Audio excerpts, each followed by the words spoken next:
We are back. We are back. Another game on the slate here today, and boy, oh boy, is it a good one. Let's jump right into it. We have the Celtics taking on the Spurs in San Antonio. Let's do it.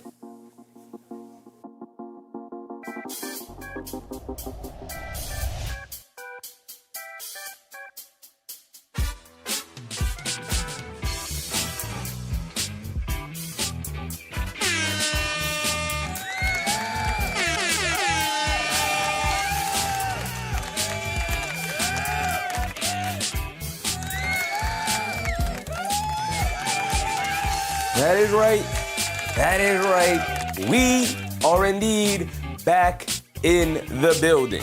And here today, we have the man himself, Jayson Tatum, back in business, taking on Victor Wembanyama. My boy Vic. Our boy Vic. Our guy. The guy. Not you, Jaylen Brown. Not you. We're not going to start with Jaylen Brown, the best player on the team. To me, is still, even though he just came back, will always be Jayson Tatum. Jayson Tatum, Victor Wembanyama, obviously matching up for the first time this season. Jayson Tatum's third game back, and he's got to go up against Wemby. And his fourth game back, they have another one coming up. Their very next game is going to be going up against the league favorite for the MVP, Shai Gilgeous-Alexander, and the best team in the league in the Oklahoma City Thunder. So pretty tantalizing test coming up for Jayson Tatum here. It's going to be interesting to see how the Celtics look against these teams as they're kind of navigating the waters of welcoming Jayson Tatum back to the team, right? So interesting, very interesting. CJ Trent, what's up, CJ? Justice's dad, what's up, Justice's dad? Finals MVP Brown, even better than him. That's right. I said it. I said what I said, and I stand by it. CJ said, can we shout out Dan Morgan, Jalen Phillips, and Devin Lloyd? Shout out to them. Shout out to Dan. Shout out to Jaylen. Shout out to Devin. Sure. Captain Master. What's up, Cap? Just in the nick of time. Yes, sir. Yes, sir. Just that said, he has had these games in mind the whole rehab. Very true. Very true. My guy, Get Off My Lawn Records. What's up, Get Off My Lawn Records? Have a good stream. Still heartbroken over the Knicks loss at the Intuit Dome. All I have to say is Knicks City Dancers are better than the Clippers Spirit. Great comment. Great comment. Got Off My Lawn Records. I love that. I love that. Yeah, disappointing. Disappointing game. It sucks you had to go to it. It sucks you had to go to a game that obviously they lost and didn't particularly play well in. But I tell you what, at least you didn't go to the game that they got blown out to the Dallas Mavericks in at home in the Garden. Yeah, that wasn't a fun experience. That wasn't a fun experience at all. Probably their lowest point of the season, and I was in the building for it. Oda Austin, what's up, Oda? We have CJ Trent, Justice's dad, my guy Sons Jen, what's up, Sons Jen? Benzino, what's up, Benzino? Drummer Manny, what's up, Drummer Manny? Just Dad said it was 80 degrees out in D.C. today. Yeah, it was hot today. It was indeed hot today. Just Dad said this is the finals Adam Silver dreams about every night. Maybe with Wemby, but I think the finals he dreams about is a Lakers Knicks or Lakers Celtics finals every single night. I think that is truly what he would love to have. Get Off My Lawn Record said it's all good. I got to head out to rehearsal in South Central. I'm a gospel basis at large this month. Everyone have a good time. Shout out to Get Off My Lawn Records. We will also, of course, be shouting it out at halftime. Guys, go ahead. Subscribe to the YouTube channel. Check them out. Check them out. We'll elaborate more at halftime. But check out my guy, Get Off My Lawn Records. Appreciate you, brother. Appreciate you. Have a good time tonight. Have a good rehearsal, brother. So let's go ahead. Let's start it. We're going to start with Jayson Tatum. Jayson Tatum, these are his averages last year. I'm not going to put his in-season averages right now. He's played 2 games. Today is his 3rd game back. It's interesting. It's cool. It's great. I'm happy to see a superstar in the game return back to get to play. I'm happy about it. I'm happy that he looks good. He looks like Jayson Tatum. I'm happy he looks like Jayson Tatum. That was my biggest fear. It was like he may come back. He may still look good. He may athletically look fine and whatnot. He may be back from the injury, all of the things, and it may not be that big of a deal. But I'm happy he looks like Jayson Tatum. One of my biggest fears was something was going to be stripped away from him. And then again, he's only played 2 games, so we'll see as he continues to develop. But I think the last game that they played against Cleveland, coming out of it, obviously they blew Cleveland out for a majority of that game, but coming out of it, my feeling for it was like, oh, Jayson Tatum looks like Jayson Tatum. The shots aren't necessarily going down right now, and maybe he's like a quarter step slow in terms of his processing in that game, but and the shot is rusty and all of the things. But he looked like he moved like Tatum. The quickness was there that Tatum usually has. Maybe still a little bit of hesitation in terms of like going into contact and drawing fouls and jumping into the lane and things like that. But that's to be expected. He's played 2 games back from what is usually a career-altering injury, and hopefully with modern science, we are at the point where people can come back from this injury and get back to their old selves. I mean, we've now seen Kevin Durant do it. We're now watching Jayson Tatum as he attempts to do it now as well. Hopefully Halliburton does the same. Bruce Fowler, what's up, Bruce? Just that said he couldn't make it happen. We talking about the finals? The Fleas, what's up, Fleas? Happy to see you, Fleas. Now we get to Jaylen Brown. Jaylen Brown is better this season than he was last season. Shout out Jaylen Brown. I gave a little bit of Jaylen Brown slander to start by saying Tatum's still better than him. I love Jaylen Brown. I do really enjoy Jaylen Brown. I'm not gonna slander him today. I'm gonna celebrate Jaylen Brown and everything he's accomplished and done so far this year. 29 a game, 7.2 boards, 5.1 assists. The efficiency, fantastic. My estimations this season, well, we can go back into the preseason. We watched the Celtics game during the preseason. My estimations for Jaylen Brown this season was that, yeah, he'll put up better stats than he had last year because obviously he's now just the de facto 1A guy. There is no Tatum. There is no other player to take reps away from him. Everybody will be playing off of Jaylen Brown now. So the counting stats were going to go up. I thought the turnovers were going to go up, and they have over 3.5 is too many for Jaylen Brown. Now that Tatum is back, hopefully we see those fall again and get back to a normal level for, a guy who has another ball handler next to him. But I was 100% certain the efficiency was going to fall off a cliff this season for him as the 1A guy getting all of the defensive attention. They mostly remain the same, maybe even slightly positive for Jaylen Brown, which has been supremely impressive. The fact that he's able to tick up his usage while also maintaining the efficiency part of it. And also doing the normal Jaylen Brown things, playing good defense, being a tough, gritty player, all of the things. So shout out Jaylen Brown. He did a phenomenal job of keeping this team in the hunt for the number 1 seed in the absence of Jayson Tatum. And now that Jayson Tatum is back, oh boy, here we go. Here we go. Bruce said, I'm literally here to hear your assessment of Jayson Tatum. I'm happy to see Jayson Tatum out on the court. I think the biggest thing coming out of it is that obviously he's rusty and the shots aren't going down consistently right now. That was to be expected. He's played 2 games. Tonight is his 3rd.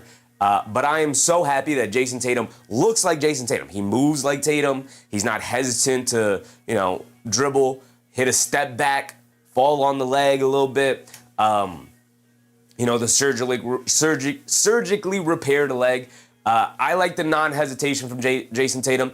The only thing that I notice right now is that he's a little hesitant to maybe go to the rim or jump up and challenge for rebounds when there's a ton of people in the vicinity. Just not really fully jumping head first into the water right now. He's not dipping his toe in. He's in there. He jumped in there, but he jumped feet first, and he's staying waist above water for now. Again, only 2 games in, so he's going to wade his way in the water before he fully submerges himself into the trenches of the NBA, especially in the trenches of the paint, considering that oftentimes they also use him, last season, and what they were starting to do is use him as kind of a small ball center because he's so versatile of an offensive player and defensive player. He's also very good a rebounder. He's a good positioner, all of the things. And so they did a little bit of that, and especially with Vucevic out with the injury, they did a little bit of that the other night against Cleveland, and he looked fine. He looked very capable and still doing it. Still capable. Bruce Fowler, what's up, Bruce? Your dissection, assessment, evaluation of talent, schemes, personnel is unlike anything else on the web. Seriously, I'm gonna enjoy you before you go network. Appreciate you, Bruce. Appreciate you. I'm not special. I listen to a lot of people. I listen to podcasts all day. I listen to other people's opinions, and then I come and evaluate it for myself and then form my opinion off of what I see and the evaluations of other people. All I do is try to stay as informed as possible from other people who are much smarter than me. That's all I do. And then I regurgitate some of the information back to you guys, right? But you take in what the analytic people say, you take in what the eye test people say, you use your own eye test, you look up some of your own analytics, you put it all together and you come to a conclusion. That's how anything in life should be done, and that's how I take on sports. Because there's so many different ways you can view this. Obviously, the ESPN entertainment angle of it is when First Take puts up the graphic of like, whoa, now that Tatum is back, whose team is it? That is a silly conversation to be had. Obviously, I think that is a conversation that you could have and have it in jest, and you can mention it, but it's not a serious conversation to be had. But I think for the most part, what everybody is really just evaluating is like, how does he move? How does he look? Because again, it's only 2 games. There's only so much you're going to be able to take away from a 2-game sample size. How does he look? How does he move?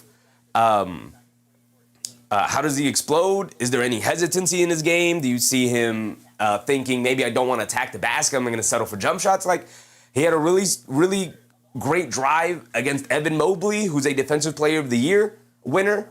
He had a great drive against him, took some contact and laid up and in with the right hand. Like, that's vintage Tatum. That drive to the basket was vintage Tatum.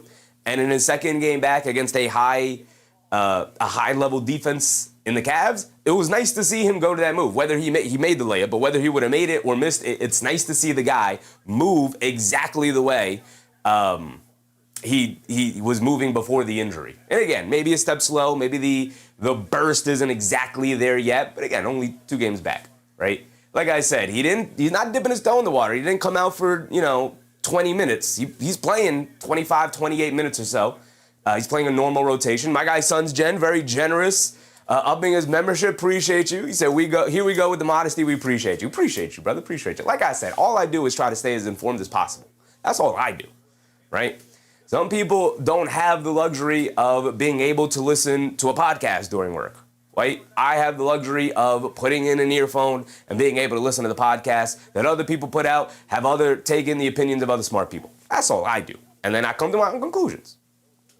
Bruce said, but there is more and more entertainment on these shows than actual sports talk.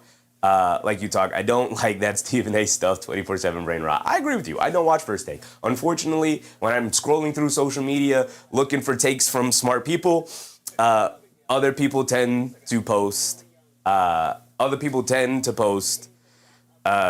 clips from First Take and all those other entertainment shows, which I inadvertently end up seeing. Ronald Udabrano. How am I? I'm good, brother. I'm good. Happy to see you, Ron. K Hazy. What's up, K Hazy? This one will be interesting. The Spurs will come out hard, but the Celtics have a lot of talent. They do have a lot of talent. This is going to be interesting. Let's continue to go down the rosters here. Derek White, one of the most impactful role players in the NBA. Probably should at least make 1 or 2 All-Stars throughout his career. He is now 31 years old, but he is just as impactful today as he was during the finals run, during all these competitive seasons he's had with the Celtics now. Even though he's shooting sub 40% from the field and sub 35% from three-point range, his impact on the game still remains at an elite level. Almost 3 stocks a game for a 6'4" guard is absolutely insane. Over a steal, a block and a half. The best rim blocking guard we've had since Dwayne Wade.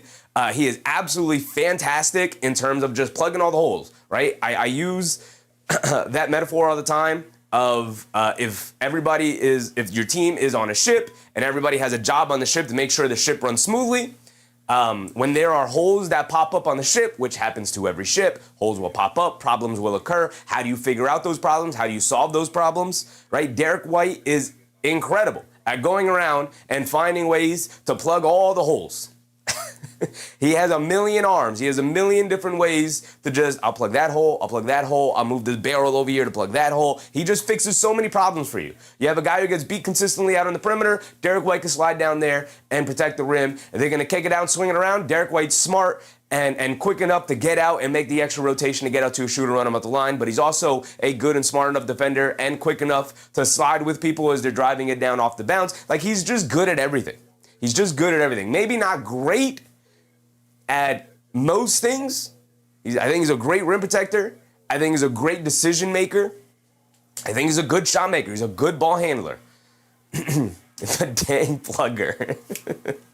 He's the plugger which is the worst nickname you could ever give anybody. Mindset John, what's up, Mindset John? What's going on? Looks like we're going to have a good game today. We should have a good basketball game today, man. We should have a very good basketball game today. The Celtics playing well, Spurs playing well, the return of Tatum. How do they match up with the Spurs today? How does he handle the defensive pressure from the Spurs, who are an excellent defense, especially at applying perimeter pressure? I think this is the biggest test Tatum's had, more so over Cleveland. Cleveland was also a little incomplete in that game with no Jared Allen, who's a very important part of that team. Payne Pritchard, a former Sixth Man of the Year winner. We know this. We know what he's capable of. We know what he's accomplished. This season, had to play majority of the year as the starting point guard. And then after the Simons trade, they moved him back to the bench. I think also in acknowledgement of the fact that, yeah, Tatum's going to end up returning here soon. So go back to your normal role off the bench. And he has been fantastic. Pritchard's out. That sucks. Okay. Shout out Payne Pritchard, though. He's having a good season. Since we're going to bring that up, let's go ahead and pull up the injury reports so we know exactly who's playing and who's not playing. Pritchard being out hurts the Celtics immensely. Again, he's still their sixth man. He's out with neck spasms. Okay. And we know Vooch is out. Vooch is out, fracture on his right ring finger, so 3 to 4 weeks. They've already listed him out for a while. Fugutuba? What's up, Fug?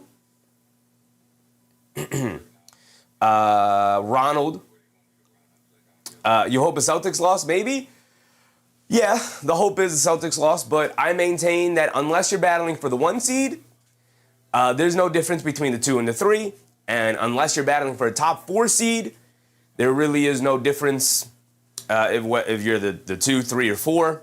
Or the only time you should be battling for playoff positioning, in my opinion, is if you're battling for the 1 seed, if you're battling to get into the top 4 or stay in the top 4, if you're battling to get in or stay in the top 6, or if you're battling to stay in or get into the play-in.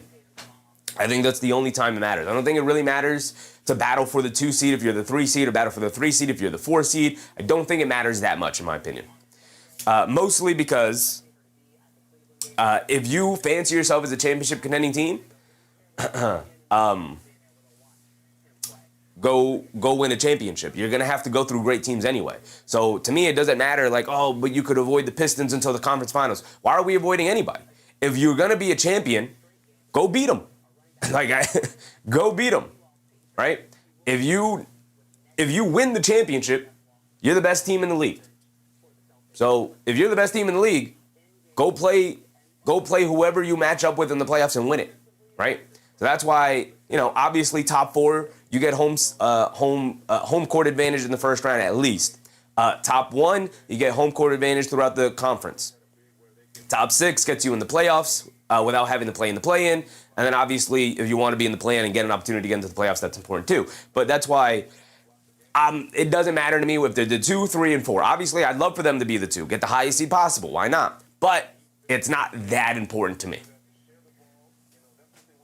Bruce, mind people to like and subscribe. Appreciate you, Bruce. Appreciate you. All right, so Pritchard is out, and we get to Nimi Keita. Nimi Keita has just exploded onto the scene. He is a legitimate problem at center. He is fantastic, one of the better rim runners in the league, still developing, 26 years old, given an opportunity this year, and he has completely ran away with it. He, for this foreseeable future, is the starting center for the Boston Celtics.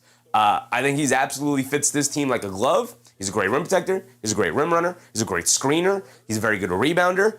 He's very physical and aggressive. He normally has really good positioning down low. Just doesn't put himself in a position to be taken advantage of most times. Can move his feet well enough out on the perimeter to switch out on the guards, which we know the Celtics like to switch a lot. He's not a liability out there in almost any regard outside of, obviously, he's not a three-point shooter, but again, you don't need to be a three-point shooter at center. You just need to be good at the other things then, and he is very good at the other things.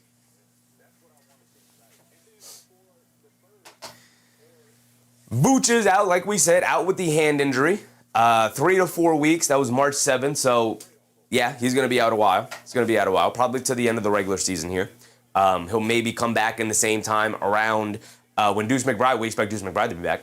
Sam Hauser is incredibly important. I believe he's going to be in the starting lineup today, right? They normally start White, Brown, Tatum, Hauser, and Keita. I believe is going to be the starting lineup here. But we will see. We'll double check when the game starts. 9.2 points, 3.9 rebounds, 1.5 assists. We know what he does. The reason why his field goal percentage and his three-point percentage are so close, right? Field goal percentage is extremely low because he doesn't really take a ton of twos, right? He is a three-point shooter through and through. That is what he does. So the way you want to guard Sam Hauser is run him off the line, get him inside the three-point line, attacking the rim and having to make a decision from there. Obviously, easier said than done. The guy will still take the contested three, or even if he hits a pump fake and you run by him, he has a quick enough release where he could still hit a pump fake, wait for you to fly by and still get the shot off, or hit you with a pump fake and a sidestep three. Capable of knocking down all of those. He's also very good running off of screens. The Celtics are very good at setting screens. So sticking to him is obviously very difficult. And when you have the talents of Brown and Tatum with the ball in their hands, if you overreact as a defense, you run the risk of leaving guys like Sam Hauser open on failure to rotate out to him. And also, he could spread it out to about 28, 30-ish feet. So that also is a problem because he can spread you all the way out to the perimeter, and then it opens up driving lanes for everybody else if you stay too close to connected. So that's how Sam Hauser adds value despite the fact that he's really just a three-point shooter offensively. Also, not a liability defensively at 6'7". Sometimes I think people underestimate how big Sam Hauser is. Slides his feet well enough, has good positioning, kind of like Nimi Keita. Slides his feet well enough, has good positioning, stays in front of his man, doesn't try to step out of his box and jump passing lanes and get turnovers or reach in and try to pick somebody's pocket. He just stays in front and trusts everybody else. Again, he's got Derek White by him. He's got Tatum by him. He's got Brown by him. He's got Nimi Keita behind him most times. So he knows he's got good defenders around him, and all he has to do is just not mess up. And does a very good job of that. Stays in front of guys, moves his feet well. Bruce Fowler said if Big Mitch can knock down his free throws like Keita, 68.3, there would be no reason to remove him from the court. Absolutely. As a matter of fact, he'd be in the starting lineup. He'd probably be in the starting lineup. Bob Heller with the subscription. Appreciate you, Bob. Hope you're having a good time tonight. Hugo Gonzalez is the surprise for the Celtics this season, in my opinion. He was drafted, I believe it was the second round. If not, he was very late into the first round. I believe he was a second-round draft pick. I can look it up real quick, but I believe he was a second-round draft pick. Hugo Gonzalez has been absolutely spectacular for the Celtics here. He's carved out a role as a just kind of an energy guy off the bench. Can do a little bit of everything. Yeah, he was a first-round pick, the 28th pick for Hugo Gonzalez. 4.2 points, 3.6 assists. If you look at his counting stats, you're like, yeah, not all that impressive. You know, it's fine. He comes in, he makes an impact, right? 47% from the field, 34% from three-point ranges. Fantastic. I mean, when you're only really taking set, wide-open threes, you should be able to knock down a respectable number of them. To me, respectability as a three-point shooter is 35, 36%. He's obviously right on that line right there. So at some nights, if he's knocking it down, he is an absolute nightmare to have out there because his defense at 6'6", his energy, his effort, his ability to attack the glass. At some times when I watch him, some nights he has these nights where he reminds me very much of Josh Hart a little bit, right? When Josh Hart was younger. Bruce Fowler said, didn't Gonzalez have one of those breakout games at the Garden? The Knicks? Not against the Knicks this season. He had a decent game against the Knicks, but nothing like that, I don't think. Maybe I'm just remembering it. My stream went down for a second, so I got to pull it back up now because it recognized that I switched accounts. All right, why is this? Okay. It says this program is blocked in your area. How is it blocked in my area? It's a Celtics game on NBC. All right, there we go. The stream was just confused. We're good. So Hugo Gonzalez, he can be an X factor, but if he doesn't have it going, they don't have to stick with Hugo Gonzalez, especially now that Tatum is back. They don't have to stick with Hugo Gonzalez. They have options because then they could just throw in Shireman. Shireman, same size, 6'6", tough, strong, hard-nosed, attacks the glass, just kind of plays his role. He's a better three-point shooter, more reliable three-point shooter than Gonzalez at about 38%, 45.5% from the field. He's also a little bit better attacking the paint, can knock down a floater. He's got a little floater game in him. If you guys remember watching him at Creighton, he was their on-ball guy. He would do most of the ball handling, so he's very comfortable with the ball. Maybe not very comfortable in the NBA, but he's comfortable with the ball in his hands. He can make decisions. If you close out too hard to him, he'll hit a pump fake. He'll attack the closeout again to the lane. and he does a pretty decent job of making a decision out of that. 4.6, 3.1, 1.2. As a matter of fact, he was playing so well in the season that he was the guy that decided to put in the starting lineup to replace Jayson Tatum, or in preparation to Jayson Tatum coming back, and he kind of mimicked the role that Jayson Tatum would be playing as kind of the off ball handler, off guard, off wing to Jaylen Brown, right? And now he's kind of sliding into their seventh man role off the bench. Now we'll see what happens when fully healthy, because again, they haven't had Pritchard and they haven't had Vooch. So we'll see how much they lean into those guys and how much they lean into guys like Gonzalez and Shireman. I think Gonzalez and Shireman are just the kind of guys in the rotation where they're just solid, and whoever has it going that night is going to get the bulk of the minutes, and the other guy will get some spot minutes here and there. Jordan Walsh is unfortunately the odd man out with Jayson Tatum back. It was bound to happen to one of these three young guys. Shireman and Gonzalez have just been far more consistent than Jordan Walsh this season. He's still a little bit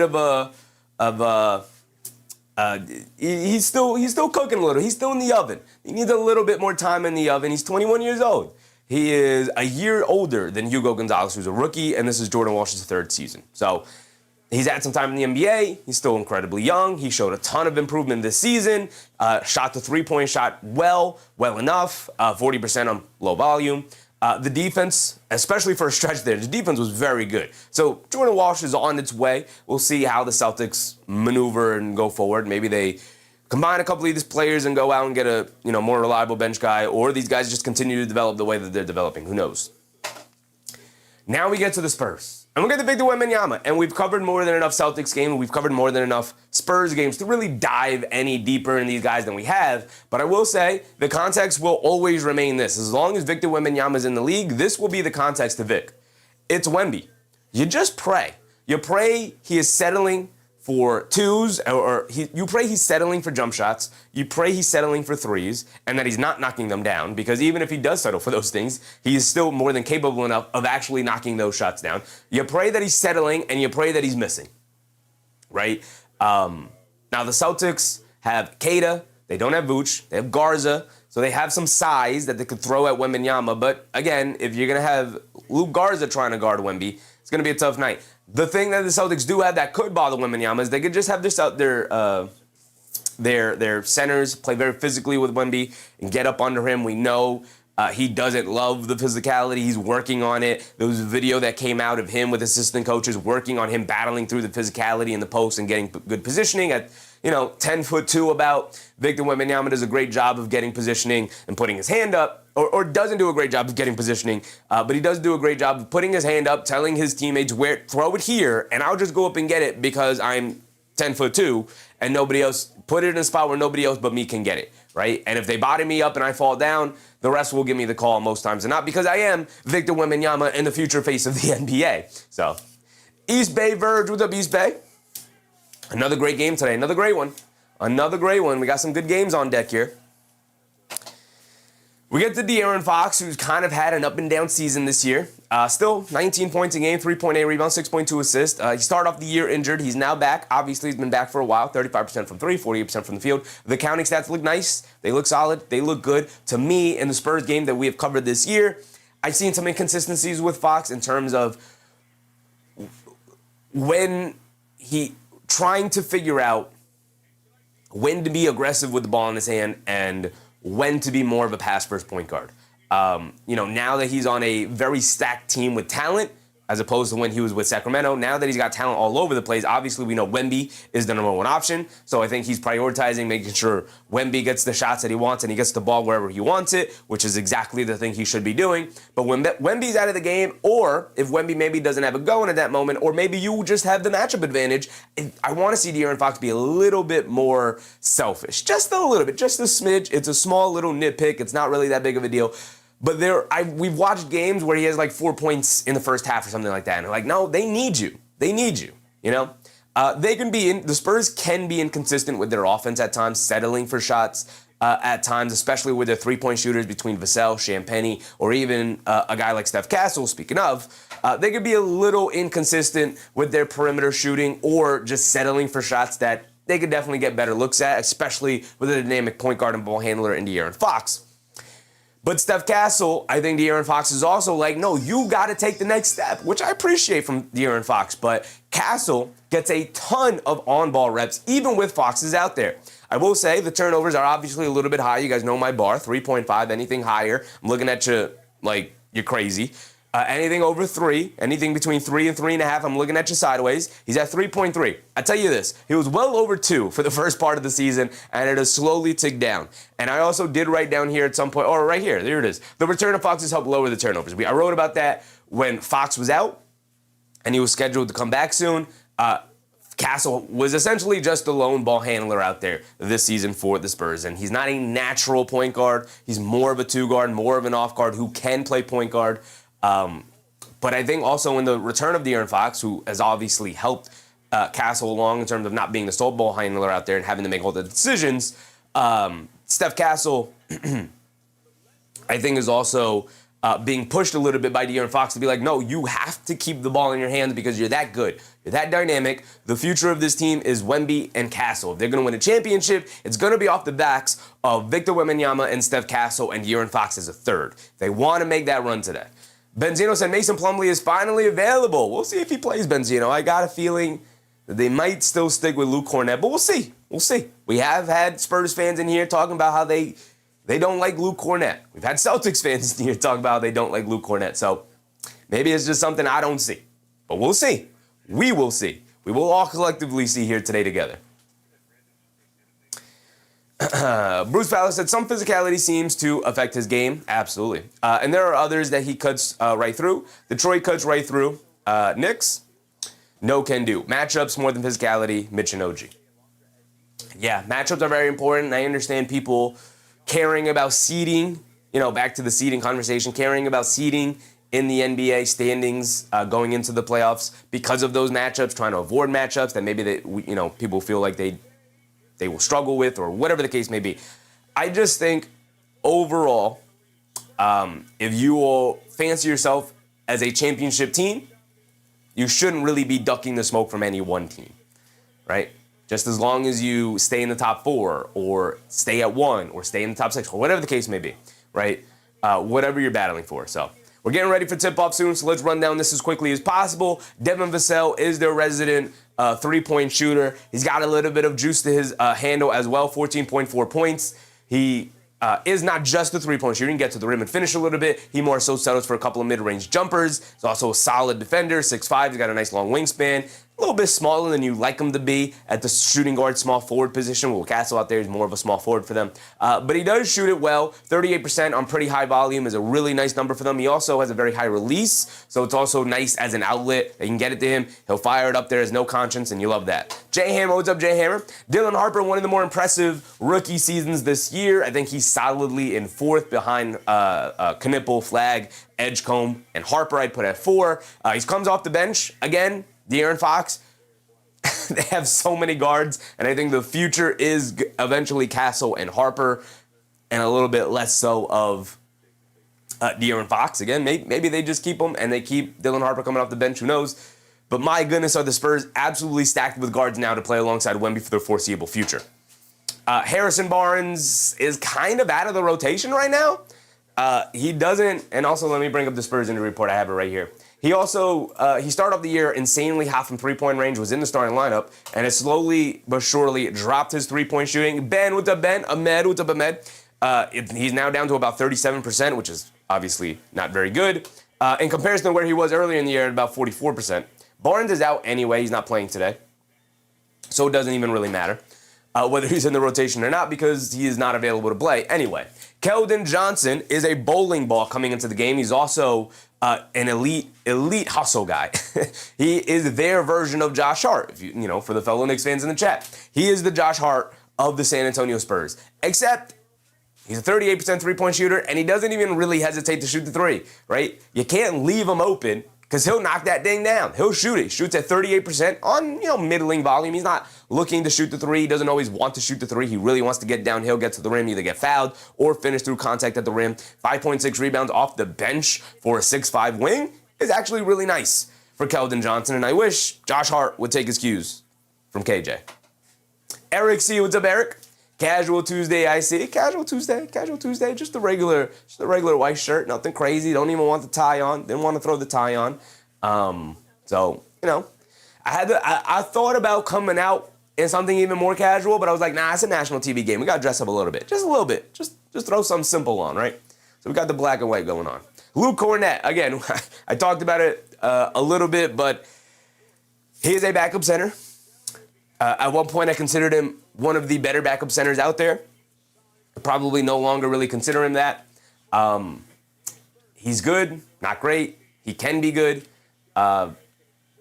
Shout out Luke Cornett. And Carter Bryant's actually getting rotation minutes now. Maybe Harrison Barnes comes back from injury and takes his spot in the rotation, but it's going to come down between those two guys. He's a very good defender, especially for his age, and him obviously being a rookie. 33% from three-point range is not the worst thing in the world, considering to start the season, it felt like, man, this guy doesn't have a three-point shot at all. He slowly but surely developed that, and I think there's a lot of confidence that that Carter Bryant will get to that point. The one guy who I've yet to make a player graphic for, who obviously I need to, is Julian Champagnie, right? Bad job by me, but I continue to put that off. Julian Champagnie is the starting power forward for the San Antonio Spurs, and he is an absolute sniper from three-point range. You can't leave that guy open or he'll make you pay all night long. All right, let's get ready for tip-off. We did it. We made it. We're good. Bruce said, I believe one of the first things opposing teams watch for is if Josh is knocking down his threes. Absolutely. Almost every good team, their strategy to start off every game against the Knicks is leave that guy open and see if he even wants to shoot threes. Did ESPN change the way this is displayed again? Kind of.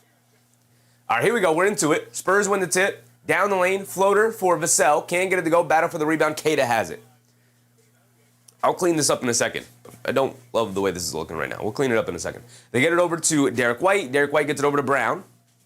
Brown being guarded by Champagnie, coming to his right off the Keita screen. Gets to the mid-range, pull-up jumper. Can't get it to go. Battle for the rebound.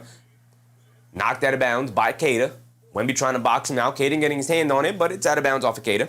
David Oz Jr. What's up, David? Suns Jen said, Suns game already 3 minutes in. We'll get to it. We'll go around the league for sure. We'll check them all out. Fox down the lane. Throws it up at the rim. Wild shot attempt, but knew Wemby was there lurking around the basket. Just throws it up at the basket. Doesn't hit rim. Hits backboard, but Wemby right there for the putback. 2-0 to start. Spurs strike first blood. Celtics looking for an answer. Brown gets it over to Derek White. A three off the Keita screen. Got it to go for Derek White. And that's not a good sign for the Spurs if Derek White's going to be knocking down threes. He's been very erratic from three-point range this season. Justin Sunshine, I mean, this game is late. Absolutely. I know what you mean. This game is absolutely late. It's an NBC game. It's a national TV game. They always tend to start late. We're 8:15 and we just started the game. They get over to Hauser. Hauser in the left corner being guarded by Wemby. Pulls it back out. Gets it over to Keita. Hands it off to Tatum. Lobs it back down low to Keita. Keita to the rim. Gets blocked by Victor Wembanyama. Castle picks it up. Outlet to Fox. Fox down the lane. Swings it out. Vassell wide open. Right corner. Three. Got it to go right in front of his bench in the right corner. And the Celtics quickly pushing the other way. Brown has it. Pump fakes. Kicks it out. White. Extra pass up top to Tatum. The straightaway three over Vassell. Can't get it to go. Wemby the rebound. They're off and running. Wemby up top. Being chased down the lane, gets the ball knocked out of his hands. Wemby gets hit in the face, and they're just going to call it out of bounds. And Wemby crumbles to the floor. He's really hurting. Got poked in the eye. That can be dangerous. If anybody thinks that it's a little overdramatic to act this way when you get poked in the eye, I will remind you, Stoudemire had his season ended by having to have retina surgery by getting poked in the eye. And he is still on the floor holding his face.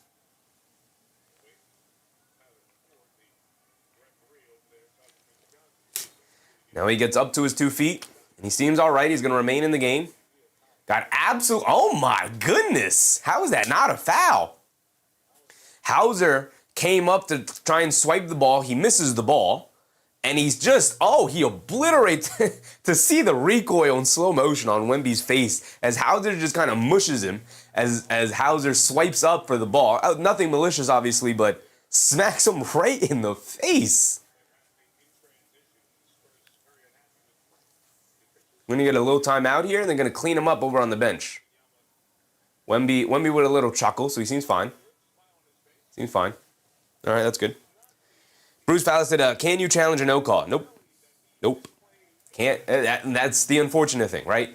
It's the SGA running over Jalen Brunson. That should have been his third foul. That wasn't. Can't challenge you can't challenge something that wasn't called.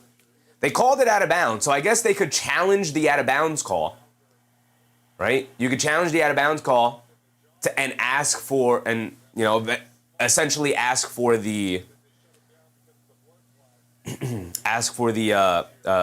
what do they call it? Approximate foul. That's what they call it. The approximate foul. They get over to Champagnie on the inbound. Champagnie being guarded by Tatum. They get over to Wemby. Wemby calling for a screen. Wemby one-on-one against Keita. Dancing with it. Driving to his right. Stops in the paint. Sees a triple team. Loses the ball. Picks it up.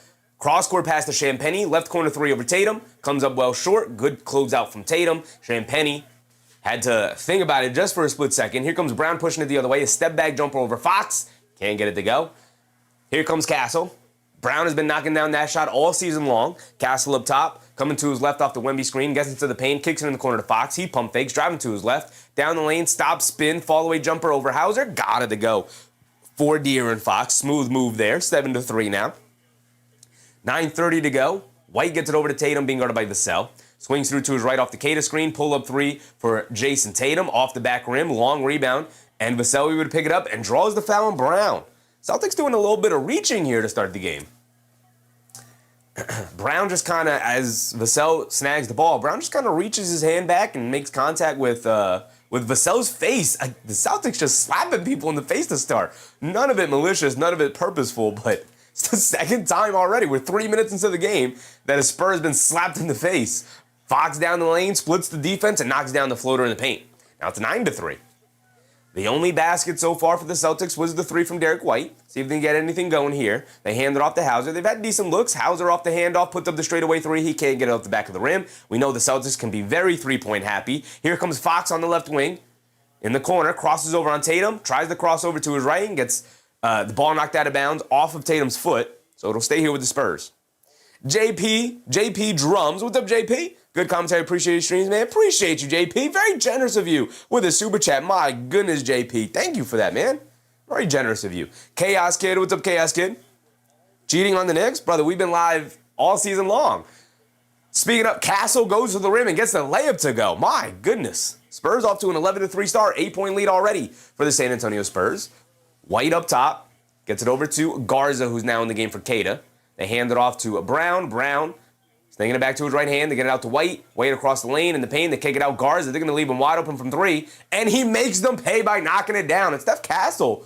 Little palms up in the air a little bit. Maybe they doesn't like that game plan. Wembanyama hanging out in the paint, wanting to dare Luke Garza to beat him from three. Derek White comes up with a block on Wemby, though, as Wemby was going right at Luke Garza. Draws the foul. He's at the foul line for two.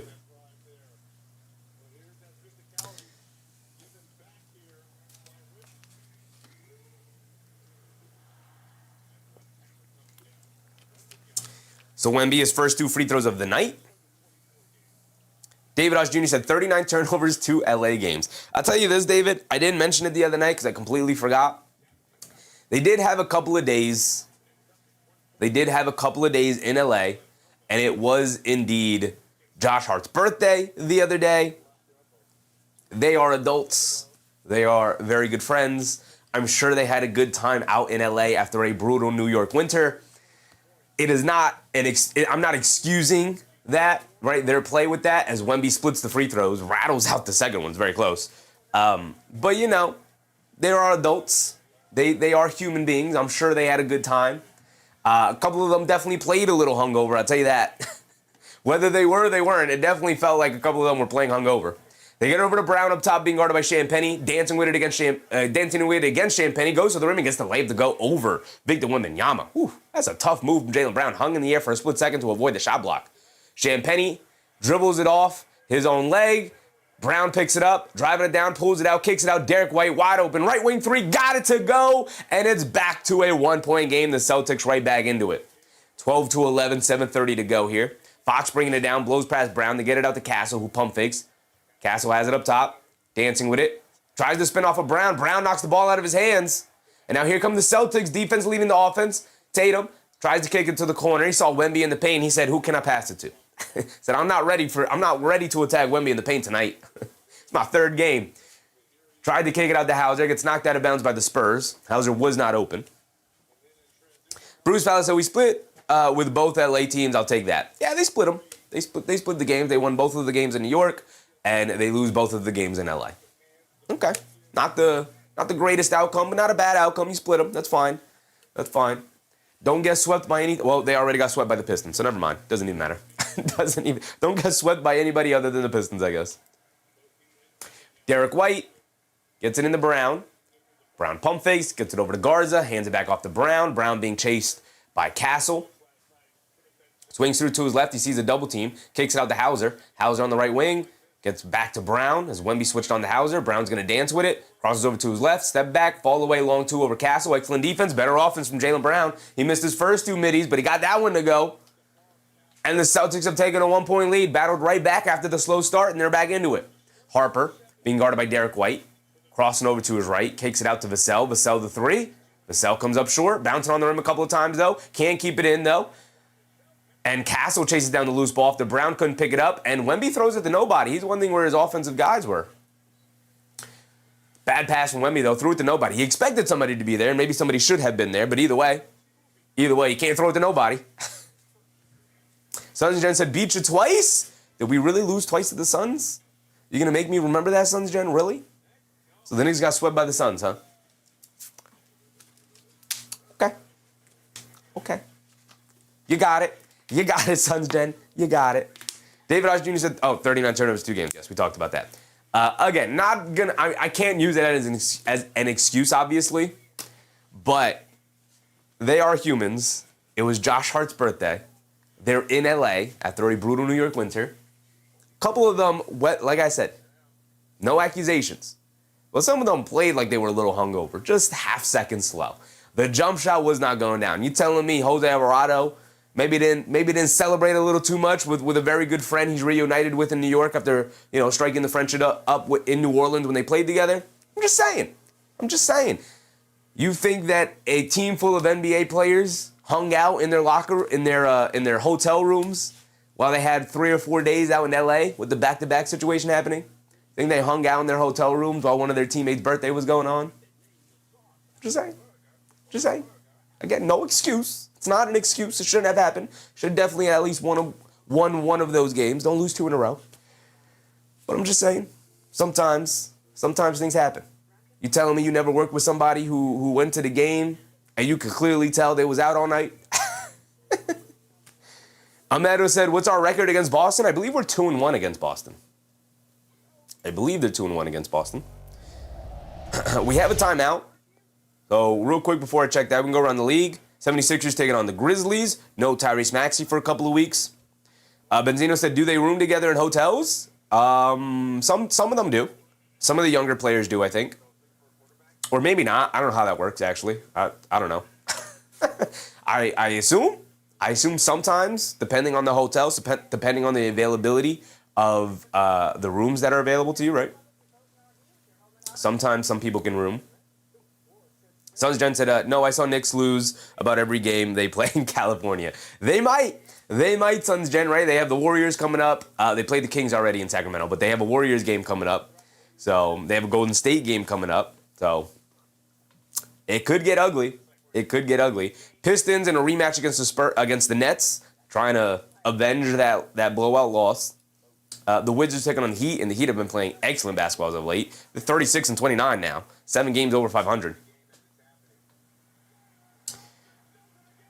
We have the Mavericks and the Hawks. Raptors, Rockets is an interesting one. Suns, Bucks. Shout out Suns Gen. Suns, Bucks.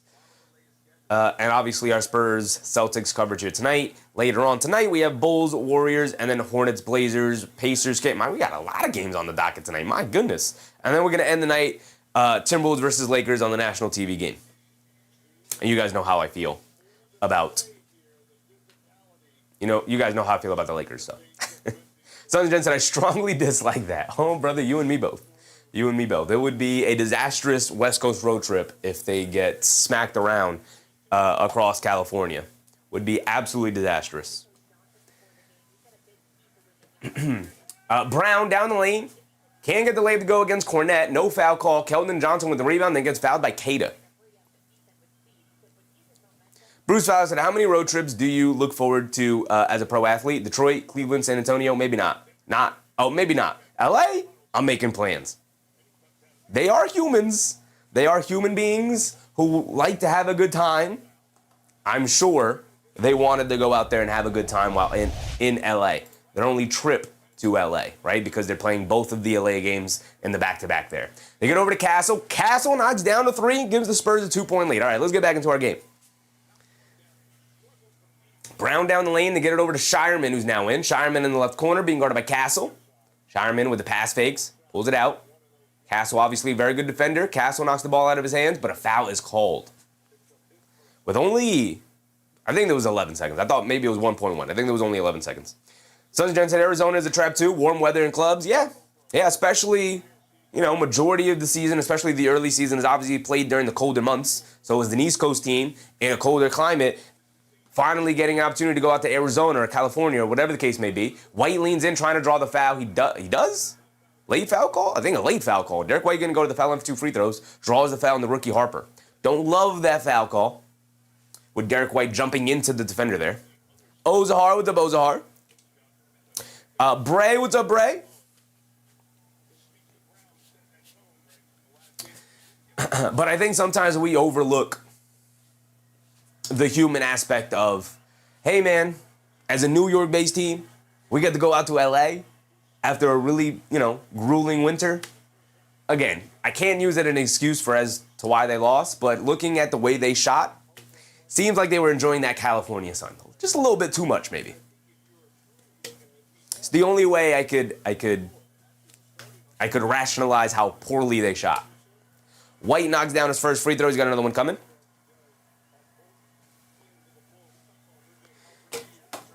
Derek White misses the second free throw. Cornet knocks it over to Keldon Johnson.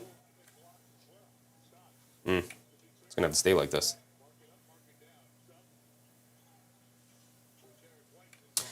Castle fires up the right wing 3. Can't get it to go. Hugo Gonzalez with the rebound. Here comes Brown, bringing it down. Kicks it out to Gonzalez. Catches. Pump fakes. Driving to his left. Down the lane. Throws up the floater. In and out. And back in again for Gonzalez. Nice strong move from Gonzalez. Confident move. Hit the pump fake. Attack the closeout. And knock down the floater against Cornet. 16-15. They get over to Johnson. Johnson down the lane. Flips it over the right hand. Gets blocked by Derek White. Derek White. An incredible rim protector. My goodness. Gonzalez gets it over to Brown. Brown spins to his left. Being guarded by Harper. Stops. Kicks it out to Gonzalez. He's going to confidently fire up that 3. In and out. This time stays out. Threatening to pop back in, but it falls off the top of the rim. Now here comes Castle. Beautiful Euro step down the lane. They kick it out to Johnson. Good closeout from White. They go over to Harper. Driving the lane. Kicks it inside. Cornet the floater at the foul line. Can't get it to go. Brown with the rebound. Pushing it the other way. Brown up top. Putting his head down. Attacking Cornet in transition. Leaves it off for Queta. Queta the floater. Got it to go. Beautiful decision from Jaylen Brown stopping in the paint there instead of forcing it against Cornet. And here comes Castle.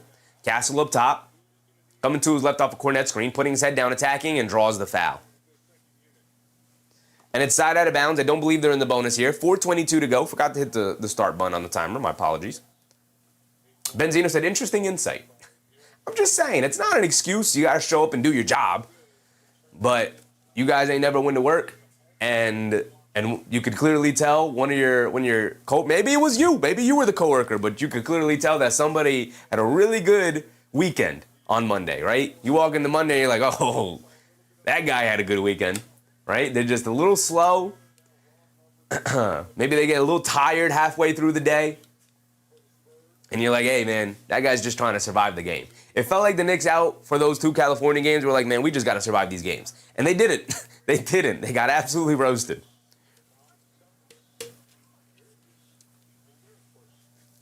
They are in the bonus. They do get 2 free throws here. I guess maybe they all, I don't think they're in the bonus because they're not signaling it on the broadcast here. But I guess they ruled that he gathered the ball, so they gave him 2 free throws. Castle missed the first one, but he does at least knock down the second one. 4:30 to go here. Shireman bringing it down against Harper. Good pressure from Harper. Shireman handles it. They get over to Tatum. Tatum back in. Brown out to the bench. Tatum gets it over to Queta. Queta kicks it out to Shireman. Right corner 3, no dip. Can't get it to go. Rebound for Keldon Johnson. Johnson gets it over to Harper. Harper bringing it down. He has it up top, being guarded by Shireman. They get over to Johnson, over to Champagnie, right corner three, over Harper, hits the side of the backboard. Not great shot selection right now for the San Antonio Spurs. They get over to Tatum. One-legged three for Tatum. Way off, hit the side of the backboard first. I kind of love that he took it, though. Here comes Harper, leaves it off for Champagnie. Champagnie back to Harper. Harper back up top to Castle. Castle lobs it down low to Cornette. Catches, lays it up and in with the left hand. Got it to go as Hugo Gonzalez recklessly tried to get a chase down block, and he hits the sanction pretty hard under the basket. And we're tied at 18. Here come the Celtics. 3:30 to go. Shireman coming to his right off a Tatum screen. He gets into the lane. Pump fakes, spins, kicks it out to Tatum. Tatum up top, being guarded by Dylan Harper, the rookie. It's a tough matchup for Harper. Tatum's going to look to take advantage. Coming to his left up the Cater screen. Swings it out to Shireman. Shireman, the left wing three. Shireman got it to go. Steph Castle was even there closing out. But an unorthodox shot from Shireman. A lefty shooter, kind of shooting it on the left side as he comes up and fires it out.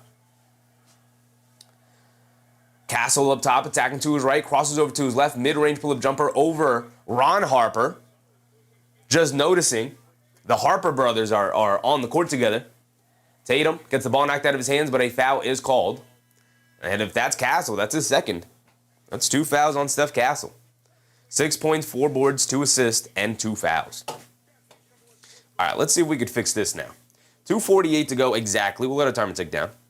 Eric C. said, I'd rather be hungover than watch the Lakers talk about slow. Yep, that's how I feel too, Eric. That's how I feel too. All right, let's see if I can fix this a little bit. Where are we? So I don't love this because now, also all right, that's because I'm over there. Let's see that. And then maybe we can shrink it a little bit. Yeah, we could shrink it a little bit. And then maybe move it to the side a little bit. And then shrink it again. And move it to the side. Yeah, that's better. I like that. There we go. That's better.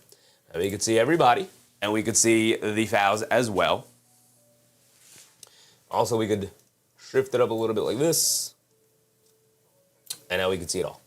There you go. Much better, much better. ESPN constantly tinkering with their website and how they present things and the size of things sometimes makes it a little difficult to make sure we have all the information on the screen that we want. Constant adjustments. We started the year with one specific style of background, and we had to pivot because ESPN, unbeknownst to anybody, decided to change their format midway into the season. It was disgusting. The previous format was way better.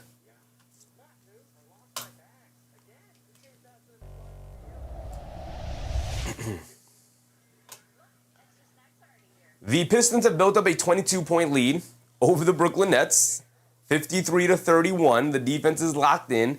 I would assume Cade Cunningham is playing tonight, whereas he did not play the last time they played. I don't see another 22-point comeback for the Brooklyn Nets over the Detroit Pistons here tonight.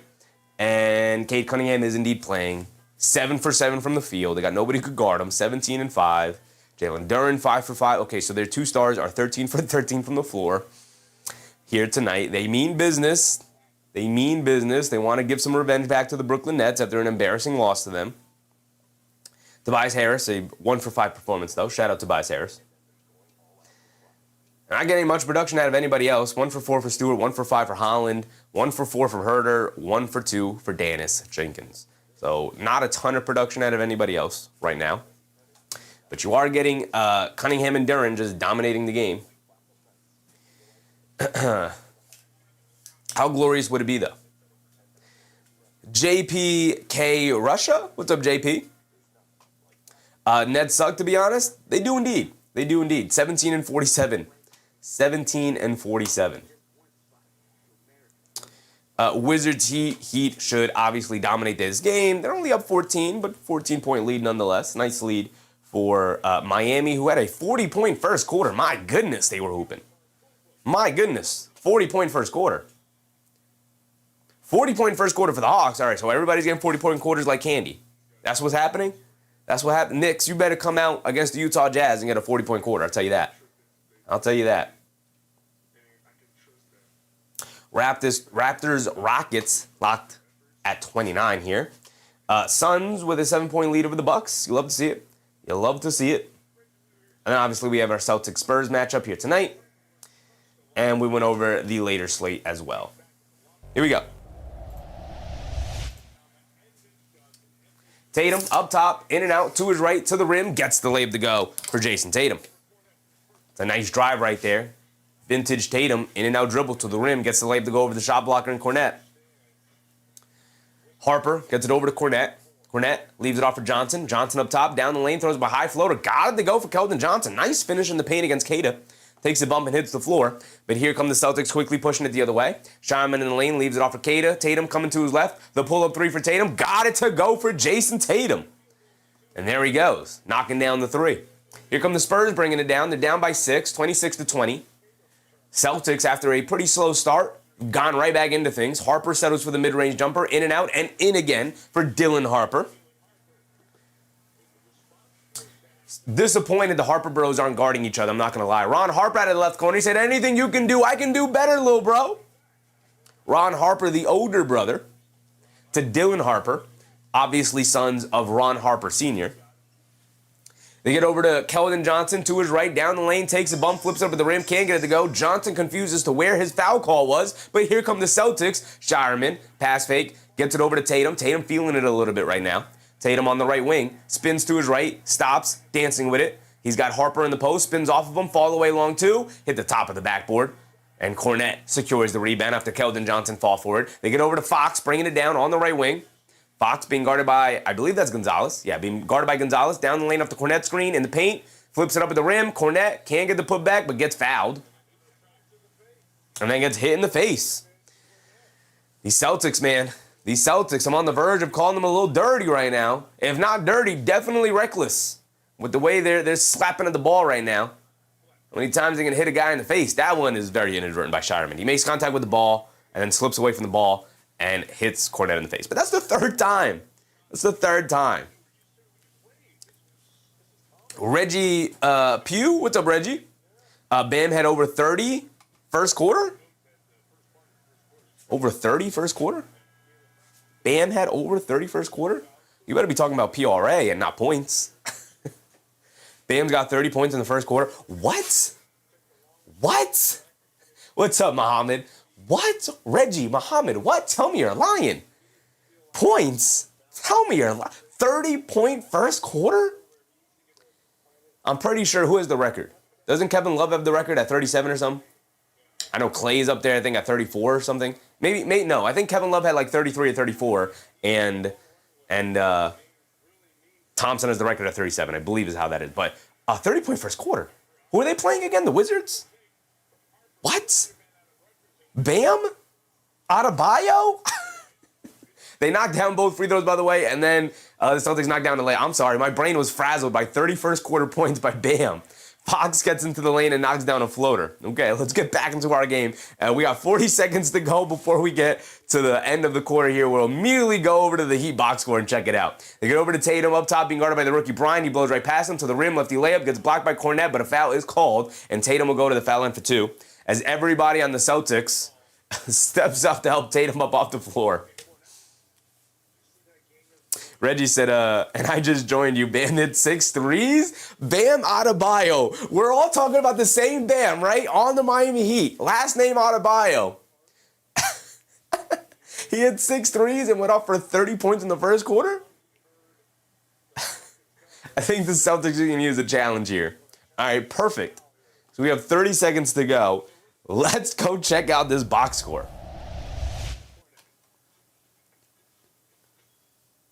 Omar said, Bam is at 48? There's no way. You're lying to me. He's not. That one's a lie. There's no way he's at 48. We're at halftime. There's no way he has 48 points at halftime.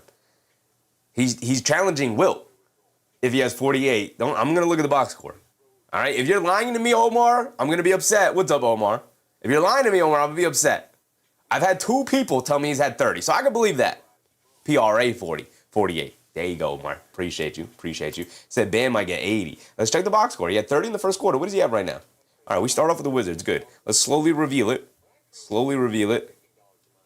We got Myron Gardner. He's got 2 points.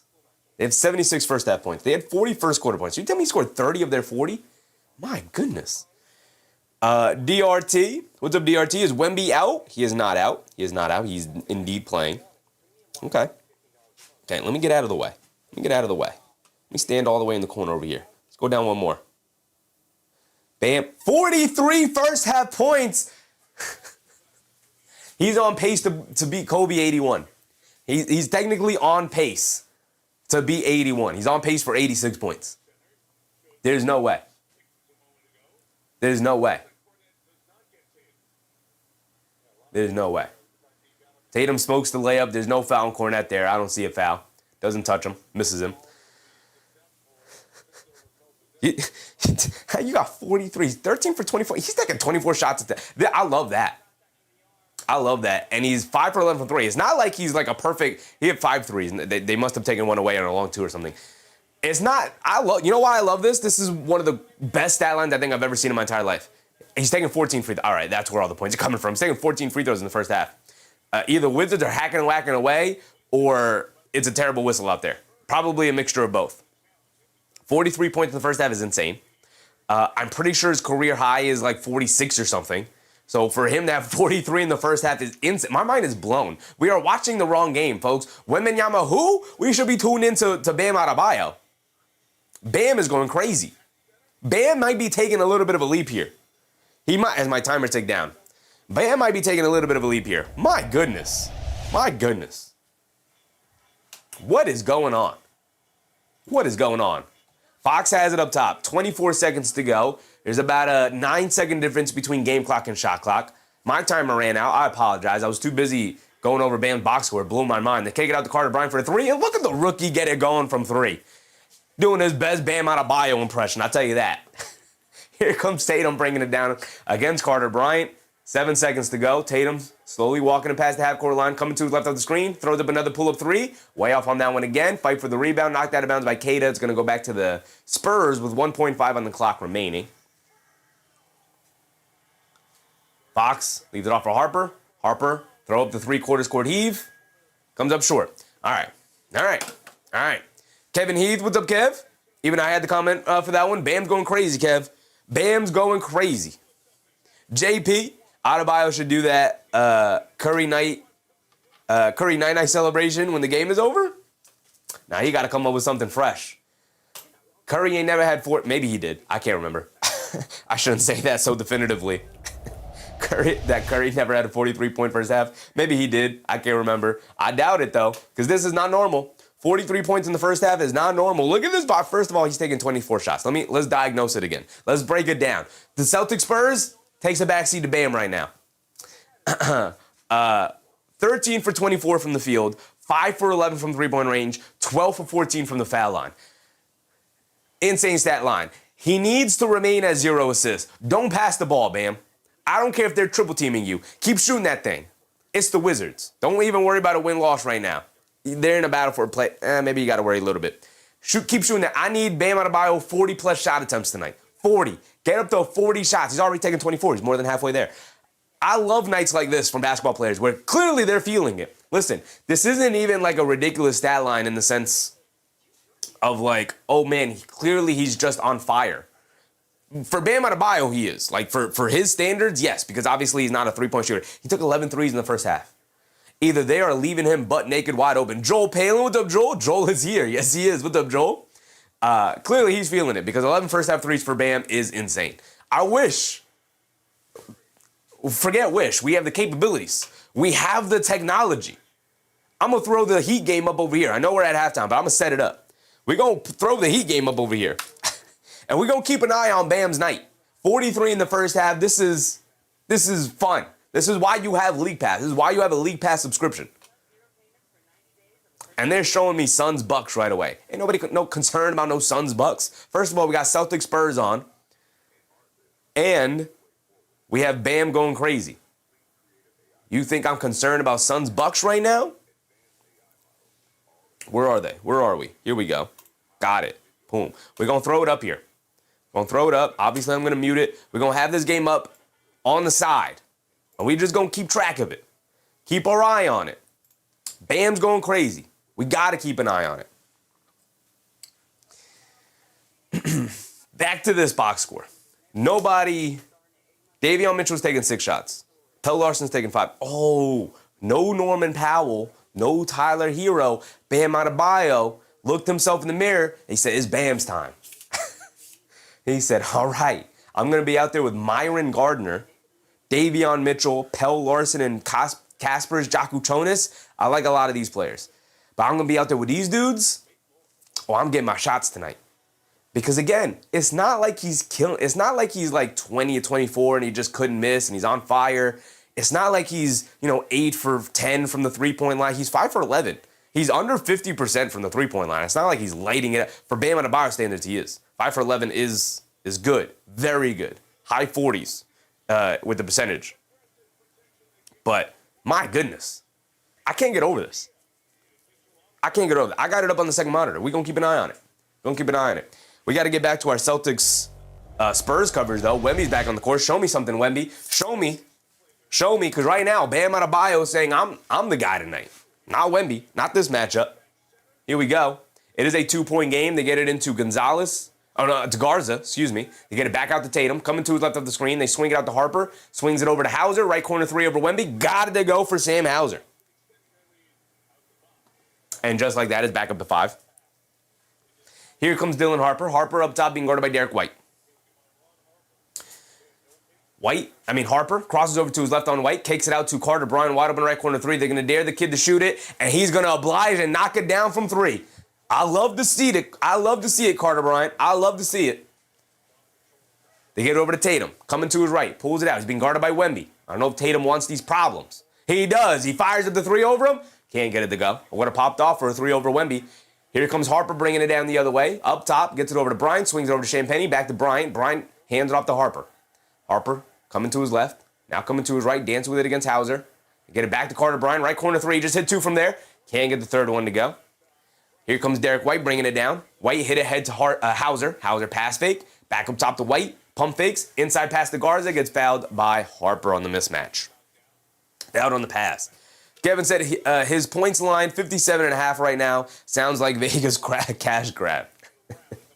57.5, and he's up to 48 at halftime. Insane performance from Adebayo. I can't wait for this game to get back from halftime. I can't wait.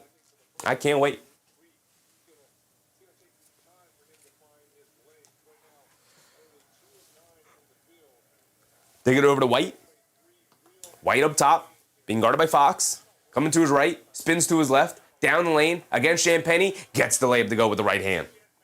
Wemby couldn't help off and close off the rim because he was guarding Garza, who's already knocked down a 3 tonight. And in response, De'Aaron Fox walks into a 3 in transition on the right wing. And now here comes Derek White bringing it down. White has it up top, gets pickpocketed by Fox. And he's just going to jog his way down the other way and gets the easy layup. Swipe of the Fox. Vintage De'Aaron Fox there picking up the steal and getting out for the easy layup. Brown up top being guarded by the rookie Bryant. Fox now switches onto him. Brown likes this matchup more. He spins to his right off the Garza screen and he draws the foul.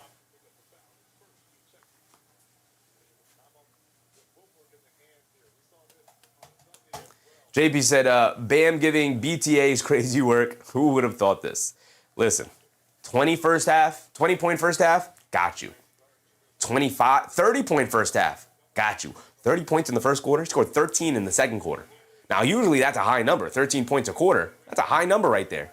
That's on pace for 52 points. That's on pace for a 50-point quarter. That is, as Ron Harper Jr. knocks down a 3 over Wemby out of the corner. The pace that he's on is insane. It's insane. He's on pace for an 80 ball. They get over to Carter Bryant, the straightaway 3. He misses it. I hope the Wizards continue to keep it interesting, like around 10. That way, so we could keep Bam in the game as Brown throws it to nobody. Luka Garza hit the floor. He wanted the foul call. He didn't get it. Ball's just going to go back to the Spurs here. Here come the Spurs. They get over to Wemby. Wemby will bring it down. Wemby hands it off to Harper. Harper coming to his left. Driving it down in the lane. Kicks it out to Carter Bryant. Bryant in the corner. Spins. Fall-away jumper in the paint. Got it to go for Carter Bryant against Luka Garza. Not afraid of him as a shot blocker. Here comes Derek White bringing it down the other way. 9-11 to go. Come on, timer. They get over to Derek White, right wing. Pump fakes. Driving down to his left. In the paint. Goes up. Easy scoop layup. As Luka Garza set the Gortat screen against De'Aaron Fox there. He couldn't step in to even try and defend the rim.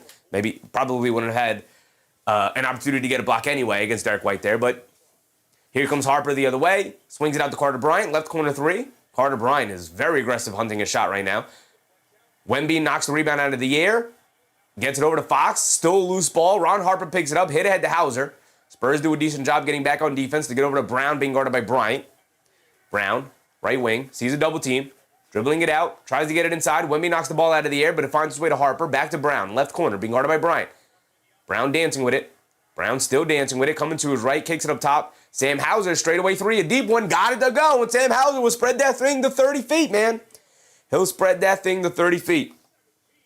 Just what makes him so difficult to guard, especially in this Celtics configuration where you got to pay so much attention to the other guys. Brown, Tatum, even a Derek White. No Payne Pritchard, no problem so far here tonight. They have the 5-point lead. I can't do math. The 5-point lead over the Spurs right now. And I still have this box score up. I never switch screens over. My bad, y'all. My bad. Just that said, Celtics making threes is 4 for 7 worthy. Are they 4 for 7 right now? All right, let's get rid of this and this. Pull this up. Let's go to the game. Let's go to the game's box score. Normally we save this for halftime. But how many threes have they taken? Let's do team stats. They've taken 17 threes. They're 9 for 17 from three-point range, 53%. Yeah, if the Celtics are making their threes, they're tough to beat. Spurs, 5 for 13 from three-point range, which is about normal for the San Antonio Spurs, right? About normal. Mindset John said Bam's having a basketball game of a lifetime. Yeah. He's averaging 20 points a quarter. Yeah, 30 points, 13. 30 points in the first, 13 in the second. Crazy work. Crazy work. This is the kind of game you, dream about. Bruce Fallis has stepped away to make chocolate chip cookies. What'd I miss? Bam Adebayo has 43 points at halftime, Bruce. I know we're not covering that game, but it is the most interesting thing going on in the NBA tonight. This is why I love the NBA. He is 5 for... I'm going to show you... I'm going to pull up the box score again. We're going to look at it again. We're at a timeout right now. And the Celtics are up by 5 against the Spurs. It's a close game, back and forth affair. Celtics knocking down threes. They've hit 9 already. JoJo said, Bam to the Knicks. Don't see that happening anytime soon. Knicks, I can't remember the last time the Knicks and the Heat made a trade. Remember, they don't like each other. But business is business. The Knicks did make a trade with the Nets. Bruce said, Bam standing on business. Look at 43 points. 5 for 11 from 3. 12 for 2. He's taking 24 shots tonight. 13 for 24. Most points in the first half. Bam with 43. He beat Sherman Douglas, who had 31. He beat Wade, who had 31. And I think LeBron's on that list, too, with whatever. But Bam by a mile. Bam by a mile. My goodness. 43, Bruce. 43. I got it up on the second monitor here. Again, it's the most interesting thing happening tonight. By a mile. I hope he keeps this level of aggression here tonight. I hope he continues to let it fly. And I hope the Wizards keep this game close so we can see Bam try to go for an 80 ball tonight. Go for 80, Bam. Go for 80. Break Kobe's record.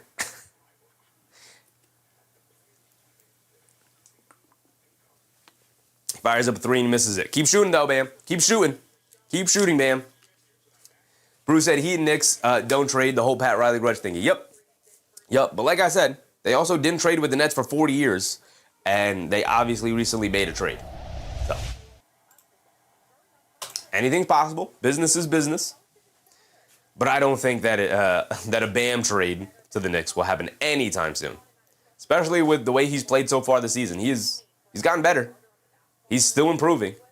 Looking to be a franchise guy. Maybe it's just a special night. Bam with the step back, pump fake. They bring a double team. Don't double team him. Don't double team him. They kick it out to Bam. Bam's going to drive to his left. He's going to get a two-handed slam. 45. So much so that now we're back into the game, and I missed that first play, but the Spurs turn it over. Here we go. 8 minutes to go. Why is my timer so off today? Derek White has it on the left wing. White coming to his right. Driving it down against Wemby. Puts up the jumper. Can't get it to go. Wemby with the rebound. Gets it over to Keldon Johnson. It's a 5-on-4 with Luke Garza hitting the floor. They kick it out. Castle, wide open left corner 3. The Celtics will live with Castle ending up with a 3-point shot in transition when it's a 5-on-4 situation. Not good processing from the Spurs. Obviously, the Celtics willing to just leave him wide open. They get over to White, now attacking Castle. They kick it out to Brown. Vassell guarding him. Brown driving it down, blows right past him. Lefty layup, got it to go. Brown just too big, too strong for Devin Vassell there.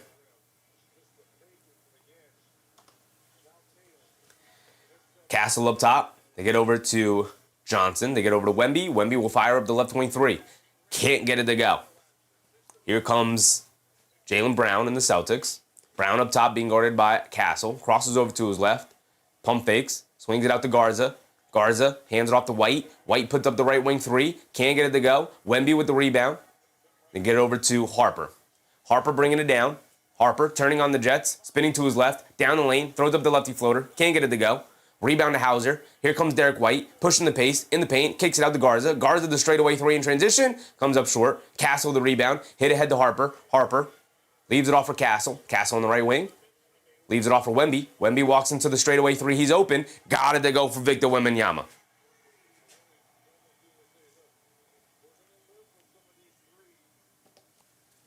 Back to four it goes. Get over to Brown. Brown driving to his right. Spins to his left. Fall away jumper over Wemby. Got it to go for Jaylen Brown. Tough shot.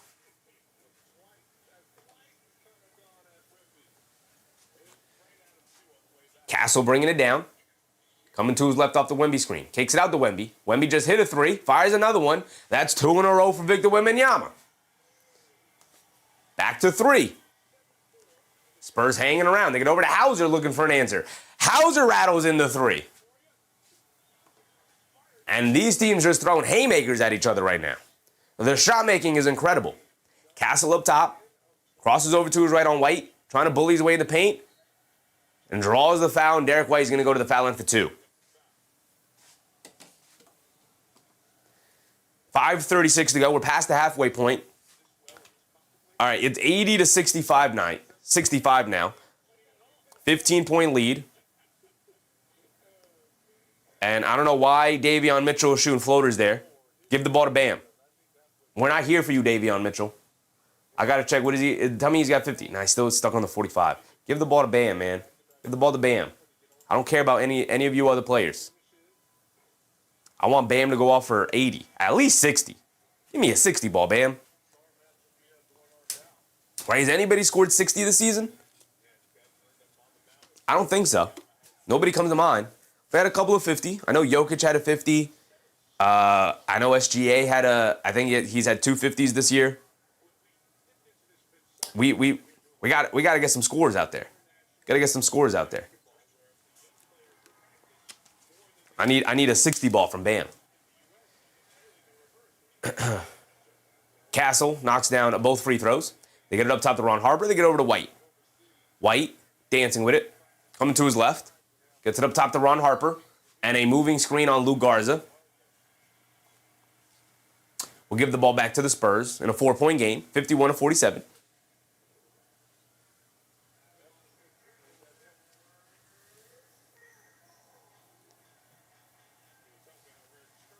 So now the Spurs will bring it down. 51-47, 5:22 to go. Castle has it up top. They get over to Carter Bryant, back to Castle. They get over to Wemby. Wemby spins in the lane, goes right into the defender and loses the ball. And here comes Jaylen Brown. Brown has it up top. Dancing with it against Carter Bryant. Coming to his right off the Garza screen, down the lane. Spins, flips it over to Garza, swings it out to White. Back up top to Brown. Catches, pump fakes, Wemby goes for it. And a wide open two-handed slam for Brown as he smokes it. Misses the dunk, but the ball flies its way back out to Derek White. Down the lane, puts up the floater, comes up short. Wemby knocking the rebound around. Garza fighting for it, and it's out of bounds off of Garza. Ball back to the Spurs. Jaylen Brown just missing the wide open two-handed slam. I mean, Carter Bryant kind of gave him a little flyby defense there. But Brown just missing the dunk. Two-handed slam. You don't see a ton of two-handed slams missing nowadays. It's a 17-point lead for the Heat. I need the Wizards to keep this one close. There he goes, back to 15. Keep this one close. I got to keep Bam in the game as long as possible. Castle has it up top. And Castle with the palms up in the air. You know, whenever that happens, there's miscommunication on the offense, or confusion at least on the offense. They kick it up top to Castle, over to Wemby. Wemby, the left wing three over Garza. Can't get it to go. Brown with the rebound. 51 to 47 still. 4:30 to go here in the second quarter. They get it up top to White. White coming to his left off the guard as a screen. Stops, steps back, pulls it out. They get over to Brown. Brown up top being guarded by Fox. Coming to his left. Swings it out to White. White puts up the right wing three over Fox. Can't get it to go. Good boxing out from the Spurs. But the rebound gets knocked out of bounds by Hauser. It'll stay with the Spurs here. They'll keep possession.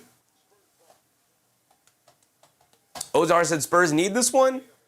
Yeah. Be a good one. Kawhi had 55 against Detroit. That's a good one, Benzino. It's a good one. It just hasn't been a ton of explosive offensive nights from players this season, it feels like. Maybe that's just regular, but I feel like the last couple of years we've seen some explosive offensive outings. Wemby gets the putback dunk somehow. He knocked it into the air and then dunked it. It was like in one motion, he lobbed it up to himself and then dunked it down. 51-49 now. Wemby with 11, 4, and a block. Brown has it on the right wing. And it's out of bounds off of Brown. Brown thought there was going to be a foul call. There was no foul. And they just ruled Brown out of bounds. Ball back to the Spurs. Brown confused and upset. Mazzulla confused. And Brown screaming at the official now.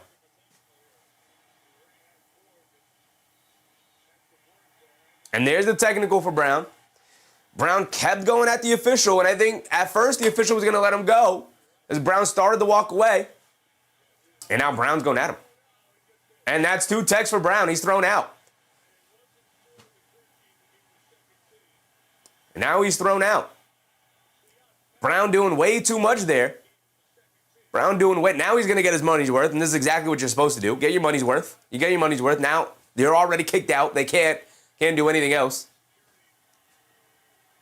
It looks like Derek White's also frustrated. I don't understand this level of frustration.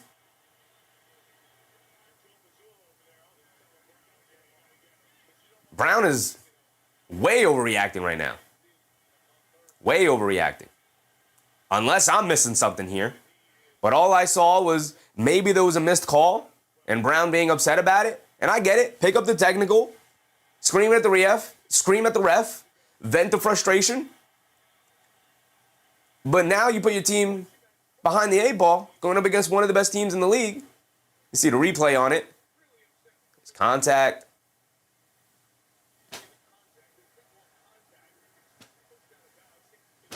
Come on, man. Just that's it. Got pushed. As Vassell misses a free throw. Come on, man. They showed the replay. Let's see the push again. Come on, man. Come on, man. How do you flop? How do you flop if you're Jaylen Brown in that situation and then get that upset?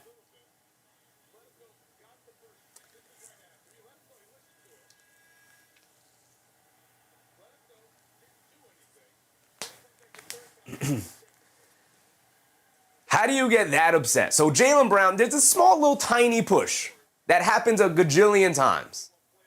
It happens a gajillion times throughout a game. It happens so often that I'm making up numbers. It happens a gajillion times throughout a basketball game. That level of contact, right? Brown wanted the foul. He didn't get it. Vassell with 3. He did knock down one of the technical free throws. Castle the rebound out to Wemby. He's going to pump fake from 3. He's going to drive it down now in the lane. Gets the foul. He's going to go to the foul line for 2. That level of contact happens all the time. It was a little tiny hand on his side, on his hip. The hand check, a little tiny one. He kind of nudges him like this. Kind of a little bit like this. It's not a big push. It definitely knocked him off balance just enough for him to lose balance and fall out of bounds. All right? He wanted the foul. He didn't get the foul. Could that have been calling a foul? Yeah, I could also see why they didn't call it a foul. Wemby misses a free throw. Too many missed free throws for the Spurs right now. I get being upset and going to the official and screaming at the official and picking up a tech. Okay, cool. You picked up your tech, vent your frustrations. I'm fine with that. The ref was fine with that as well. The ref was like, okay, he took it. He said, okay, I get it. I know what you're upset about. Okay, he took it. And Brown turned around and then turned around again and said something else to the official, and that's when he was like, all right, enough. And he gave him the tech. That's where it ends, right? Maybe you say 1 or 2 more things and that's where it ends. Instead, he goes to a different ref and he starts getting in that ref's face, and that ref is like, bro, Second tech, get out of here. What are you doing? As Tatum knocks down a three. What are you doing if you're Jaylen Brown? Just losing your cool. Just a really immature situation there. Again, unless something had been happening throughout the night that I don't know, maybe he's been asking for that foul all night, and it's a backcourt violation on the Spurs as they knocked the rebound into the backcourt and then grabbed it. I don't understand the Brown situation. Again, unless something's been happening all night that we just have not been seeing, really immature moment for Jaylen Brown. I don't know what made him so upset about that play. Bruce Fowler said totally unprofessional and unnecessary. I mean, I get losing your cool. And again, maybe he's been talking to this official all night, being like, man, they're hand checking me every single time. They're nudging me in the back as I'm handling the ball. Call it, right? And maybe that was just one time too many. And considering he just turned it over, all the pent up frustration comes out and he blows a gasket. That's fine. That happens throughout a game. You pick up the tech, yell at the ref, get it out, and then go back to playing basketball and help your team win an important basketball game here against the Spurs. But to run over to a different ref and then yell at him. Bruce said early dinner reservations on Riverwalk for one, please. He might have had somewhere to be, right? He might have just been like, y'all, I got to go by halftime. So I'm going to leave middle of the second quarter. I got to get out of here early. George Jones said Jaylen acting out because Tatum's back. Oh, maybe. Suddenly everybody's interested in the Celtics because Tatum's back. But when Jaylen Brown was leading the way, I mean, Jaylen Brown led them to the 2 seed. But suddenly Jayson Tatum is the story again. Talk to all. What's up, Talk to all? Captain Mastiff said Brown's entitled. He knows he's the best in ways. Refs don't get it. He's tied to his one technical. Again, I don't understand that second technical. I don't understand it. Smart Alec, what's up, Smart Alec? What happened? I missed it. Jaylen Brown got a little tiny nudge in the back from Steph Castle and fell out of bounds. They didn't call the foul on Steph Castle. I think it's on the borderline of whether it's truly a foul or not. Basketball is indeed a contact sport. Brown is very upset. He runs over to the official and he starts screaming at the official. Official eats the frustrations from Brown. He's like, oh, all right, go ahead, let it out. Brown then turns around and looks like he's about to lock in back in the basketball and then turns back around and screams at the official again. Officials are like, enough. Technical on Brown. Brown blows his gasket, freaks out, runs to a different referee and starts screaming and getting in that guy's face. And that official was like, bro, what are you doing? Second tech, get out of here. What is this? It's a little tiny, even if it is a foul, which I think is debatable, it's a little tiny missed foul. So now Jaylen Brown is out. He's out the rest of the game. He's been ejected. Just that's a Tatum, the voices of reason. Joseph, what's up, Joseph? Brian Jacobs, what's up, Brian? Trash refs? Brother, the refs let him argue. They let him argue. The ref ate it. He didn't call the technical too fast. As a matter of fact, he allowed Jaylen Brown to yell at him. And you could see it in the replay. The ref goes, okay, I hear you. Okay, I hear you. And then Brown, after the referee's like, okay, I get it. I hear you. Okay. He nods. Brown goes back to playing basketball and then turns and yells at him again. And he's like, all right, man, enough. Gives him the tech. And then Brown blows a gasket and goes, yells at another ref, gets in his face. And he eats it for a couple of seconds before he's like, bro, relax, second tech, get out of here. As Tatum knocks down a midi. Hold on, Jayson Tatum. He said, no, Brown, no problem. Watch me cook. Knocked down his last 2 shots. Brian Jacobs said, we're here to watch this game. You can't do that? You can absolutely do that. You can have a guy screaming in your face? Get out of here. What is this? Get out of here. You can't act immature on the court. Get out of here. You're not going to run around acting like a baby and get away with it? No, get out of here. That's why that rule's in place. Act like a grown man. Act like an adult. Tatum misses the 3. Here comes Wemby. 2 minutes to go. Brian Jacobs said the refs missed the call on the other side. Brother, it was a little tiny hand on the hip. Brown accentuated the contact and fell over. Did he maybe give him a little shove and knock him off balance, and that's why he fell out of bounds? Sure.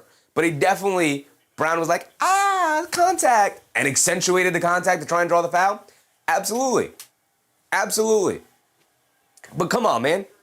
Pick up your one tech, as everybody does, vent your frustrations, and then go back to playing basketball and helping your team. You don't blow a gasket and then go yell at another ref and get in that ref's face. You're going to get kicked out.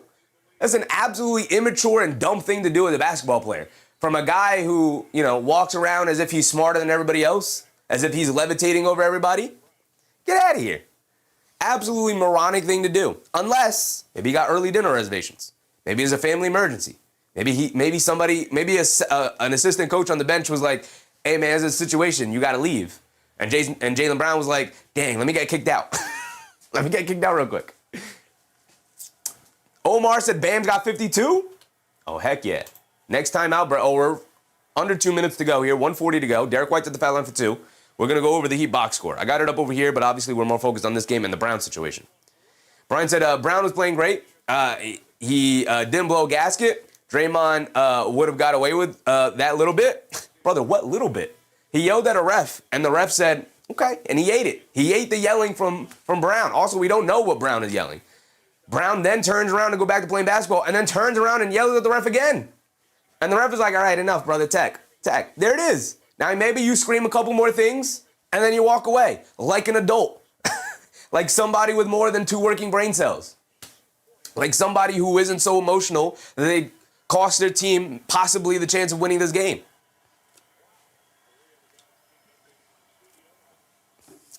But then to get the one tech, and then to go yell and get in the face of the other official, there is no excusing absolutely childish behavior like that. As an adult, get out of here. Get out of here. Don't be a baby on the court. Don't be a baby on the court. Fox got in the lane, knocked down a floater after the Celtics knocked down the 2 free throws. Ron Harper, a 3, can't get it to go. We got 1:20 to go here. Fox gets it over to Castle. Castle up top. Leaves it off for Champagnie. Champagnie gets it over to Castle. Castle gets it over to Wemby. Wemby in the high post being guarded by Hauser, backing him down. No look pass to nobody. Terrible pass from Wemby, who's now hustling back on defense to get it out to Hauser. Right wing 3. Can't get it to go. Spurs catch a bit of a break. Champagnie knocks a rebound back out to Hauser. Hauser misses another open one. Wemby the rebound. Quick outlet to Fox. Fox pushing the other way. He's got Derek White guarding him. Fox gets it over to Castle as the trailer. A straightaway 3. Can't get it to go. Wemby knocks the rebound out to Vassell. Wide open right corner 3. Great rebound tip from Wemby. And Vassell can't knock down the open 3. Here comes Tatum. Still 2-point game. 30 seconds to go. Tatum dribbles into a pull-up 3 over Vassell. He can't get it to go. Wemby the rebound. Here comes Victor Wembanyama, bringing it down, gets it over to Champagnie. Champagnie on the right wing, gets it up top to Fox. Fox being guarded by Ron Harper Jr., 20 seconds to go, crosses over to his left, down the lane, kicks it out to Castle, swings through to his right, Euro steps in the lane, takes some contact, puts up the floater, got it to go for Steph Castle. And we're tied at 58. Here comes Derek White. 10 seconds to go. White driving to his right against Fox, behind the back, gets it out to Hauser. Hauser being guarded by Wemby. Gets it over to Tatum, being guarded by Castle to bring a double team. He's going to step back, shoot the 3, falling away, and it's a well short, wide left air ball from Jayson Tatum. And that's going to end the first half there. Whew. We're tied at 58, but no Jaylen Brown in the second half is going to put the Celtics in a tough situation with Jayson Tatum. In his 3rd game back, is 4 for 14 from the field. If he can get hot, maybe. But against this Spurs team and this Spurs defense, now he's probably going to garner, Castle was more focused on guarding Jaylen Brown tonight. That was his matchup. Now he's going to be on Jayson Tatum here. And here we go.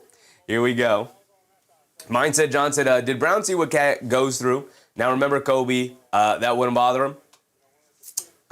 Look, man, after you pick up the 1 technical, it is now, which is fine, pick up your 1 technical. Now you are beholden to your team to stay in the game. David Hodge Jr. said, Bam, 52 points at half. 52 points in the 3rd. It is still, no, it's not. It's a 25-point game. Come on, Washington. Keep Bam in this game, man. I did say 60, right? I did say Bam give us 60. But I don't want like 60. I want like 64, 65. Like I want mid-60s. It's got to be that kind of game to me. All right, where's my mouse? Here we go. Let's immediately go to this box score, the Heat box score. I mean, Bam with 52 points, 16 for 31 from the field, 6 for 14 from 3. Whew. David R. Jr. said 75. I mean, honestly, I want 80. He had 30 in the first quarter, so I want 80 from Bam as he misses the layup but draws the foul. He's going to go to the foul line for 2. I want 80, but I think realistically, probably going to get like a 60-point game. Hopefully he gets like a 60-point game. He's at the foul line. He knocks down the first one. The Tucci, what's up, the Tucci? Does DraftKings void bets when a player gets ejected in the first half? Absolutely not, brother. Absolutely not. They will keep your money and laugh at you while they do. Fung Pei, what's up, Fung Pei? Are you going to address the use of challenges? Oh, I did see that, I think, earlier. Somebody mentioned it. Challenge. Why didn't they challenge? Because it's not really a foul. Basketball is a contact sport. If you're crying over a little tiny hand on your hip, I don't know what to tell you.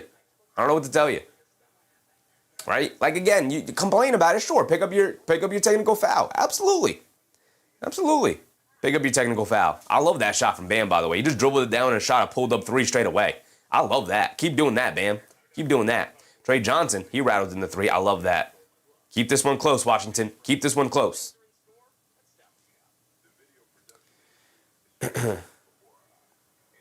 Bam steps through. Draws yet another foul. Bam back. He's taking like 20 free throws tonight, right? Yeah. He's going back to the foul line. He's 17 for 19 from the foul line. Oh, my goodness. Either Washington's hacking and whacking away, or there's some questionable officiating going on. Possibly both. Durston, what's up, Durston? Lorenzo, what's up, Lorenzo? I never Brown act like that before. I've never seen Brown act like that before. I've seen him act wild like that, but not irresponsibly wild to get kicked out of a game. That's crazy to me. Also, by the way, halftime is presented. See, I gotta get used to doing this right away. Halftime is indeed presented by our guys over at Get Off My Lawn Record. Shout out the guys over at Get Off My Lawn Record. Great people over there. If you guys are musically inclined and would like to get into contact with them, go to getoffmylawnrecords.com. And check out the work they do. You could also sign up for their mailing list, their email list, to get notified whenever they have music dropping from either themselves, the Jazz Destroyers, or from other artists that they represent and they put out music for. You can subscribe to their YouTube channel, Get Off My Lawn Records, to stay updated with what they're doing. Also, the Jazz Destroyers, you can subscribe to their YouTube record. They were also generous enough to give us a 20% discount code at bandcamp.com. Across the website. Use code Sheffy to get 20% off any orders you have over at bandcamp.com. Shout out our guys over at Get Off My Lawn Records, man. Shout out to them. Durston, good to see you today. Good to see you, Durston. Good to see you. Suns Johnny's got 57 now with 21 free throws through 3 quarters. Bruce Fowler said Jokic had a reason to blow a gasket. Yeah, I mean, look, man, get your technical. Absolutely get your technical. Don't get too technicals and get kicked out of the game. Don't do that. Pat Felt, what's up, Pat? Bam's going to get 60 before the 4th? I hope so. And I hope he plays the 4th. It's a 17-point game. Washington got to make sure they keep this one close enough so that Bam can play in the 4th and maybe go for 70. Go for 70, Bam.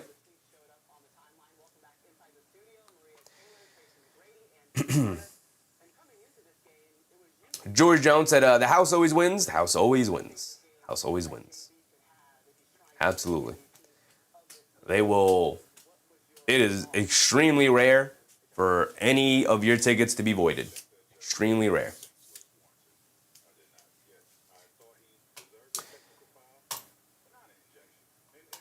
All right. I guess we can start with the team stats. We're already here.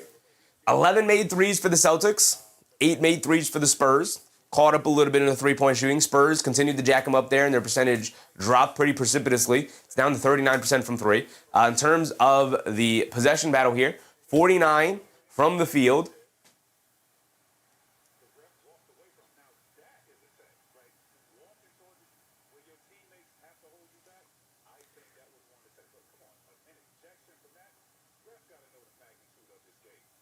So Trace McGrady is saying that the refs got to know the magnitude of this game. So here's the thing from Tracy McGrady and how hypocritical the things he said. Bruce Fowler said, Brown tweeted at halftime. Oh, brother, this guy. So here's the thing. Here's what Tracy McGrady, who's on the halftime show, here's what he said. So the first time, Brown is yelling at the official, and the official eats it. Brown yells some more. The official's finally like, all right, dude, I've had enough. He hits him with the tech. And Tracy McGrady's like, yeah, he deserved the tech. He's yelling at the official. He deserved the tech on that one. And then they show the replay of Brown continuously yelling at the officials, and then charges towards an official, making his way towards it, where 4 Celtics then intervene and step in front of Brown, and Brown trying to weed his way through his teammates and yelling at the official. And that's when a different official steps in and is like, technical. Again, that's another tech. Charging at an official is a technical. Yelling at an official overtly is a technical. And Tracy McGrady is like, yes, both of those are technicals. He said, but he doesn't deserve an ejection. Does Tracy McGrady know the rules that if you pick up 2 technicals, it's an automatic ejection? The official didn't decide, I'm going to eject Jaylen Brown from this game. Jaylen Brown decided to eject himself from the game by picking up the 2 technicals. Now I have to look up what Jaylen Brown tweeted before he takes it down.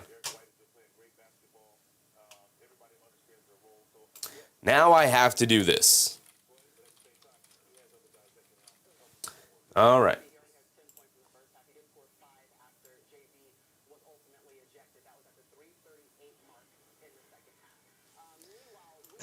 All right, he didn't say anything crazy. He didn't say anything crazy. This is a family-friendly show, but this is what he said. This is the crap I'll be talking about. Okay, brother. What is that insinuation for? that the little tiny push in the back you uncalled? Because guess what? Hugo Gonzalez, Baylor Shireman, Derek White, like those guys are fouling out then. You're fouling out then if you want that consistently called a foul, right? If that's what you're insinuating. If you're insinuating the technicals is what you be talking about all the time, I don't know what to tell you, brother. You committed 2 acts that are deserving of technicals separately. 2 technicals is an automatic suspension. I don't know what you want. I don't know what you want. I don't know what Jaylen Brown wants. Bruce said he's going to be fined bigly. I don't think he's going to be fined from this tweet. He might be fined for the I think technically, aren't you fined anyway from technicals? Right? They come with an automatic fine for picking up a technical. I don't know, but either way. I don't think he'll get fined for this. Maybe he's going to go live on a stream and rant about it. Who knows? But getting ejected from a game and immediately picking up your phone and tweeting is kind of crazy. I'm not going to lie. That's like 16-year-old behavior. It's like 21-year-old behavior. My guy's 28, 29.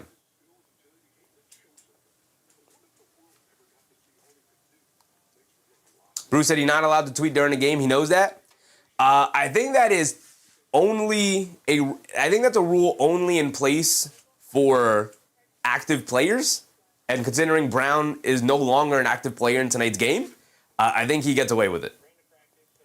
I don't think that rule applies to him anymore. It is a 21-point lead for the Miami Heat, and I'm disappointed in the Wizards. Boom Pace, and I'm not sure what he's talking about. I'm not sure what he's talking about because I definitely don't be tuning into these weird streams.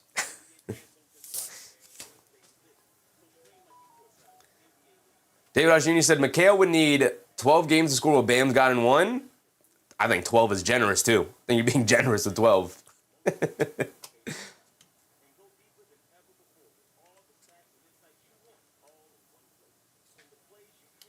Bruce Fowler said, studio announcers, former players, are putting it on the refs saying they don't know how important this game is. He should be asking that of Brown. Absolutely. That's perfectly put, Bruce. That's a great way of phrasing that. Yeah. Absolutely. This is an important game. The officials should make it about themselves. Absolutely. And they didn't until Jaylen Brown dragged them into the spotlight. Jaylen Brown needs to know better.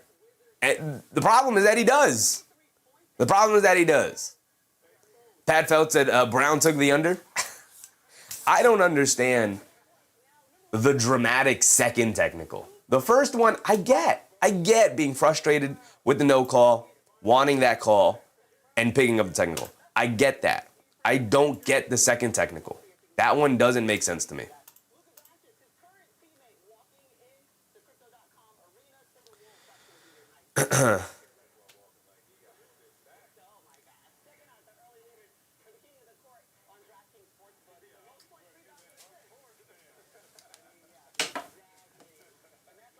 David Jr., I think it's time for Mike Brown to bring him off the bench, or Sid McHale needs a reality check. I don't think McHale is the issue in the starting lineup. I think unlocking McHale could come from the benching of another player that we've talked about multiple times. But the starting lineup is not changing. So it is a moot point. It is a moot point to even talking about the starting lineup at this point because we have less than 20 games remaining in the regular season. You are not experimenting with your starting lineup now with 15 or so games remaining. You're not doing it. That's irresponsible, and that would be poor coaching. Now you have to find ways in the configuration of the lineup that you have to make it work. That is now Mike Brown's issue, is trying to make this starting lineup work. Bruce said, the tech's a fine. The ejection is another fine. The social media during a game using... your team is playing as a violation. I don't think... Again, I think that applies to players who are playing. Maybe it applies to him. I don't know. I think they'll let that one slide, though. I don't think he'll get fined for that. I think they're going to let that one slide.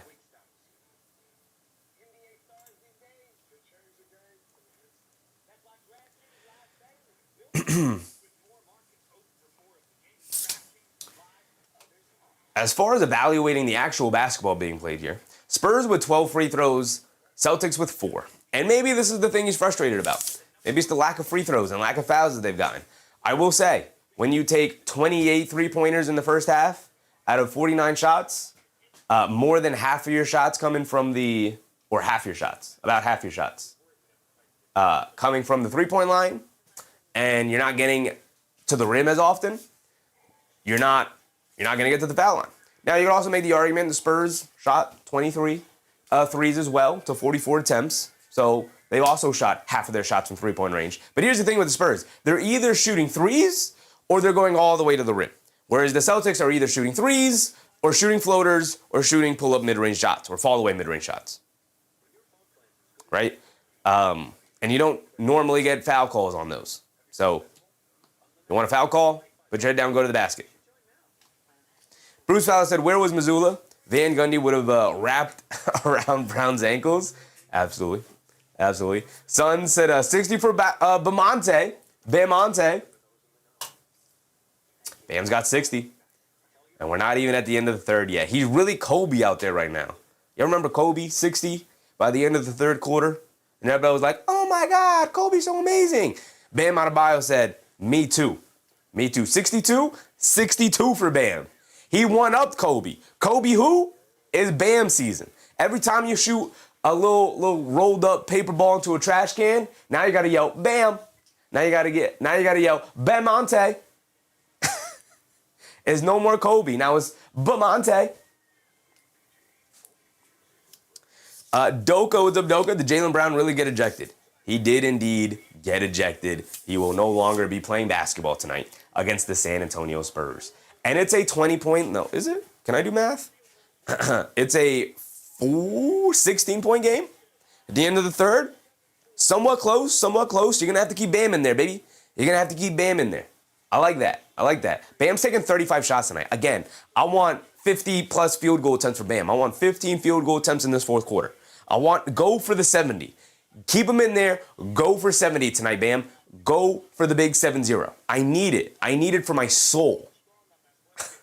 Bruce said, good game, tied at half. Shout out Get On My Lawn Records for sponsoring the halftime show. Absolutely, Bruce, absolutely. That's the halftime show wrapped up.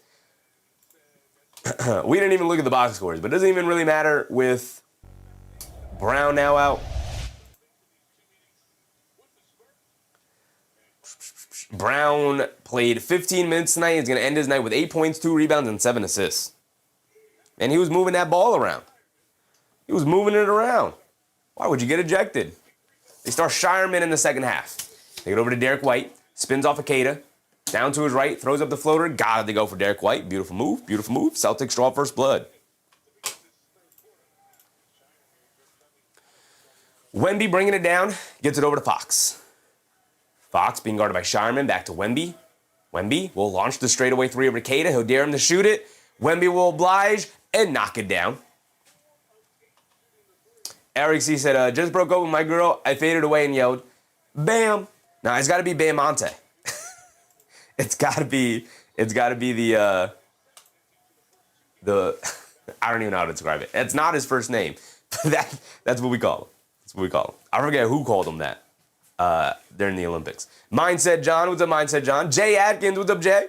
Mindset John said, I think the Knicks know what's ahead of them, the playoffs, so I expect them to focus for that experience. Yeah, I think they've been on that since like 40-ish, 50-ish games into the season, and I don't think that mindset has changed.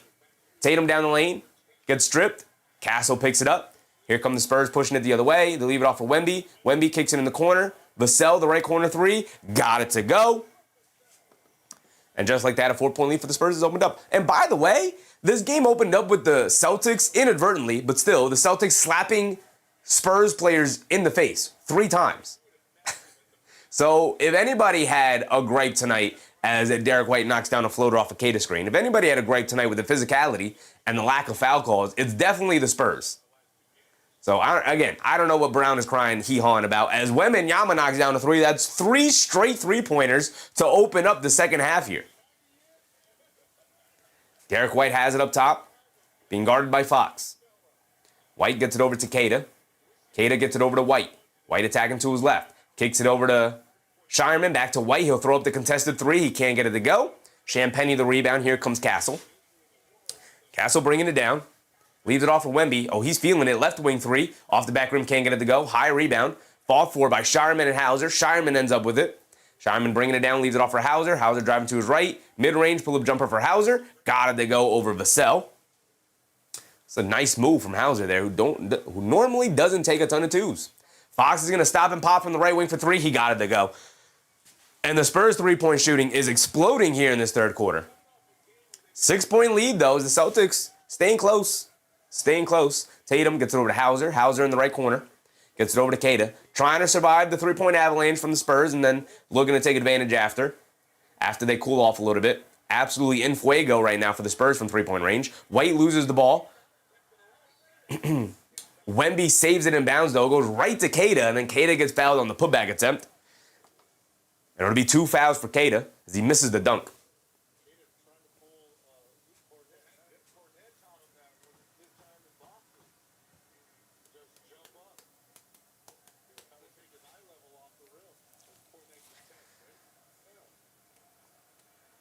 Suns Gen, JaVale McGee. Bam starts the fourth quarter. There you go. Keep it close, Washington. Keep it close. Bam, go for 70, baby. Go for 7-0. Do it. Do it. 9:22 to go. Queta misses the first free throw. He's got another one coming. Bruce Fowler said, what's Bam's contract structure looking like? Asking for a friend? We can look it up. Owen W. What's up, Owen? Appreciate the subscription, brother. Hope you're having a good time tonight. We have 9:18 to go. My timer's about a minute behind, but we'll catch up. Wemby kicks into the corner. Champagny, an open corner 3. He can't get it to go. Of all the guys to miss 3s in this quarter, Champagny misses the open corner 3. Here comes White bringing it down against Castle. Coming to his right off the screen. Stinging it back to his left hand. Down the lane. Foul line. Pull-up jumper. Draws the foul. Going to the foul line for 2. Queta didn't hit the second free throw. Now Derek White to the foul line for 2. Ahmed said, as a basketball player, I had some injuries. One to injury. You're just not the same player. True for Tatum? Nah, I don't know if that's true. Again, it's only his 3rd game. You don't want to make an assertion as to what a guy is going to be like after the injury. 3 games into it, right? Been 3 games. I think I'm gonna reserve my judgment for Tatum. Again, he's moving extremely well. His movements look like he's Jayson Tatum.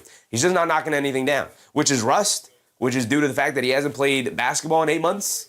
You know, he's 3 games into coming back with a surgically repaired Achilles. So I'm going to give him some time. I'm going to give him some leeway here. A little bit of a runway. White knocks down the first free throw. He's got another one coming. Sons Jen said, Mansour McGee. Oh, JaVale McGee was the one who coined Bam Monte. I love that name. That's not his name. I believe his name's Idris, right? Idris Adebayo. Fox has it up top after White knocked down both free throws. They get over to Vassell for a midi. He got it to go. Beautiful play from the Spurs to get a mid-range shot for Vassell. Vassell's been off from three-point range these last couple of games and a little bit of a slump. Maybe that mid-range shot can unlock him a little bit here tonight. Garza gets it over to White. White coming to his right, being guarded by Wemby. Dancing with it, driving past Wemby in the lane. Puts up the layup. Got it to go for Derek White, who lulled Victor Wembanyama to sleep and then laid it up and in over him. Wemby gotta be sharp, brother. You gotta stay ready. They get it over to Wemby, catches from the three, pump fakes, driving it down, mid-range, kicks it out, Castle, right corner three. They'll give that to him all night long, but he makes them pay by knocking it down, and the three-point shots, like I said, continue to flow here for the Spurs. My goodness. Derek White has it on the right wing. Pulls it up top. White coming to his left. Gets it over to Tatum. Tatum being guarded by Wembanyama. Tatum catches, pump fakes. Wemby goes for the three. Tatum to the rim, gets the easy layup. Wemby has been very jumpy on three-point attempts tonight. Did Bam knock down another three? Or I think they're just showing the highlight reel of Bam. Well, don't tell me what Bam has right now. I'll go check it as he's still in the game. I love that. I'll go check it during the next stoppage and play. 7:45 to go here. 75-71. It's only a 4-point game.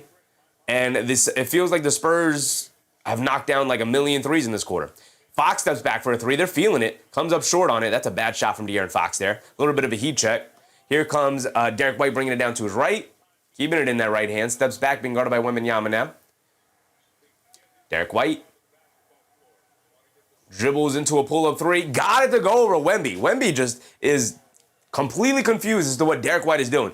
Derek White is playing mind games with Wembanyama. He got the layup to go over him after hitting a pump fake from three that Wemby went for. Now he walks into the straightaway threes. Wemby misses a three. And the Celtics are going to survive. Not going to. They have survived that three-point avalanche from the Spurs to keep it at a one-point game right now. And they get it over to Tatum. Pump fakes. Tatum driving it down. Splits the defense all the way to the rim for the scoop layup. Got it to go. And then Wemby knocks down Tatum. Ran into him as he went for the shot block. And again, I don't know what's going on with the Spurs, but they are jumping for every single pump fake the Celtics are hitting them with. All you have to do is this, and 3 Spurs will go flying past you. Literally, in this regard, 3 Spurs flew right past Jayson Tatum. Wemby and Champagnie went for the Tatum pump fake. And then as Tatum split both of those guys who went for his pump fake, Castle was trying to rotate over, didn't want to foul, and pulled his hands back, and Tatum gets the easy layup.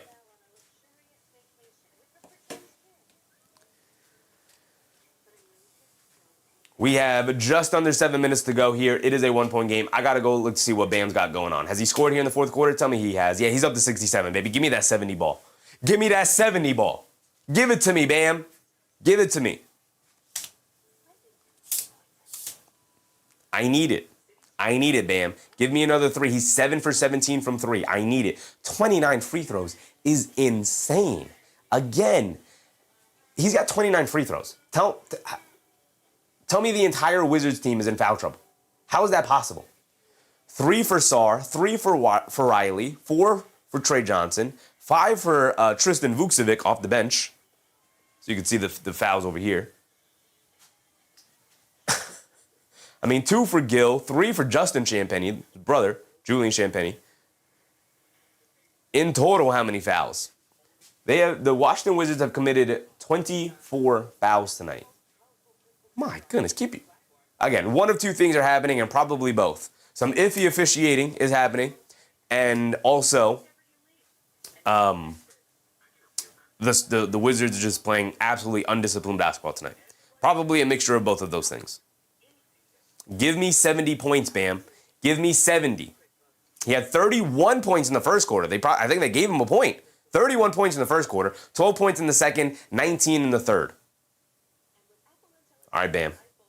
Give me some buckets here in the fourth. Give me some buckets. 5-star said, please get over 81. I would love for him to get an 80 ball. I would love for him to remain in the game and go for Wilt's record. Go for 33 more points, Bam. You got 9.5 minutes to go. Just start chucking up threes. Are the Wizards keeping it close? Not really. It's a 22-point game. Now 19-point game. Rotun Calzone. What's up, Rotun? Why is Bam outscoring the Spurs? Because Bam's that guy. Bam's that guy. He got the layup and the foul, baby. Give me the 70. He's got 69. He's got 69. And he's missed 5 free throws, by the way. And he's missed 5 free throws. Bro, go for 80. Why not keep him in there for 80? Why not?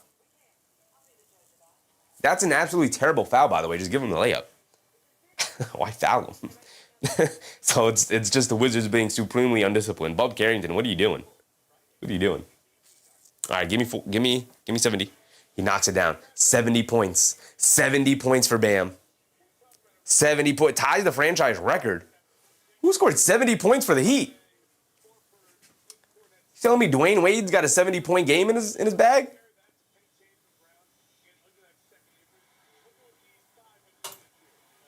Hold on. Who scored 70 for the Heat?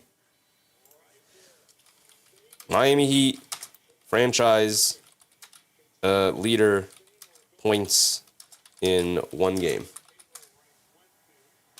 All right, here we go. We're back into it. Harper bringing it down to his right. Gets to the rim, knocks down the lefty layup over his brother Ron Harper, by the way. San Antonio takes the 1-point lead back. There we go.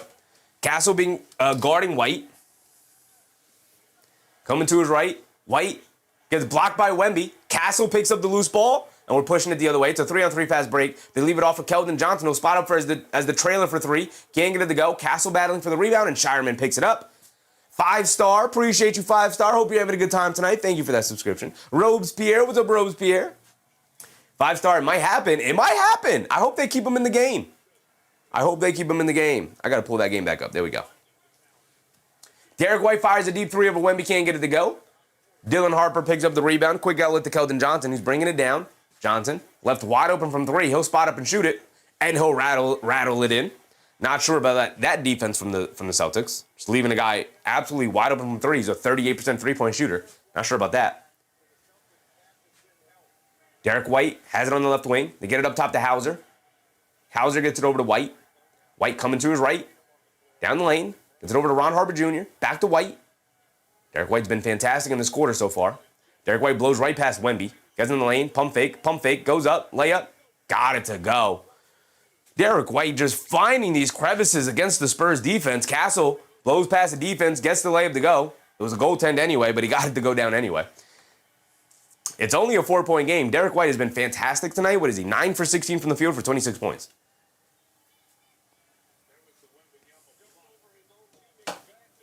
Pat Felt said he needs 11 more points to catch Kobe. He does indeed. Is he still in the game? He's still in the game. Get it over to Bam. Bam has it up top. Bam. They throw double team. They get it out to Jaquez, right corner 3. Jaquez, you got it as he knocks down the 3. You got to run back and get that back to Bam, man. Bam should be the only guy shooting from here on out. White knocks down the floater over Vassell. Derek White has been phenomenal tonight. Unstoppable. My eyes are tracked to this Miami Heat game. This is the game we should have been covering tonight. The Heat Wizards, who would have guessed? This is the game of the night. Even though this game is excellent. There's 2 Titans battling against each other. Wembanyama, or Keldon Johnson, able to save the ball from going out of bounds. Saves it over to Vassell, gets it over to Harper, driving it down, kicks it out to Wemby. Pump fakes from 3, step back from 3 from Wemby, and he knocks it down. The alien doing alien things out there, but it only amounts to a 5-point lead. We get a timeout. Keep Bam in the game. Has Bam scored any more points? He's still stuck on 70. Still stuck on 70. They might pull him out of the game now. Oh, here we go. No timeout. White is back. Bringing it down. They get it over to Hauser. Hauser gets it over to Shireman. Shireman blows past the defense in the lane. Kicks out to Ron Harper Jr. left corner 3. He got it to go. Over Wemby. I think Wemby's defense has kind of been tonight. I think Wemby has kind of been a little bit all over the place tonight. Jumping for pump fakes. Wemby down the lane. Spins against guards that draws the fouls. Going to the foul line for 2. Jumping for pump fakes. Just not being ready for the misdirection of Derek White tonight, who's knocked down layups and 3s over him all night, especially in this quarter. Bam's still in the game, baby. We're still in the game, Bam. Play the rest of the game out. Go for 80. Putting his head down, attacking, takes the bump. He's going back to the foul line. He's going to take like 40 free throws tonight. This is insane. This is insane. He's going to take a gajillion free throws. He's already taken 30. Now he gets 2 more. And they're almost halfway through that 4th quarter. He needs 11 more points. Get 82. Break Kobe's record. Bam, get 82. He'd be the wildest player to get 80. If Bam gets 82, do we just give him the MVP award? Do we just say, forget everything else? Here's your MVP, Bam. Here it is. Wemby knocks down his first free throw. He's got another one coming.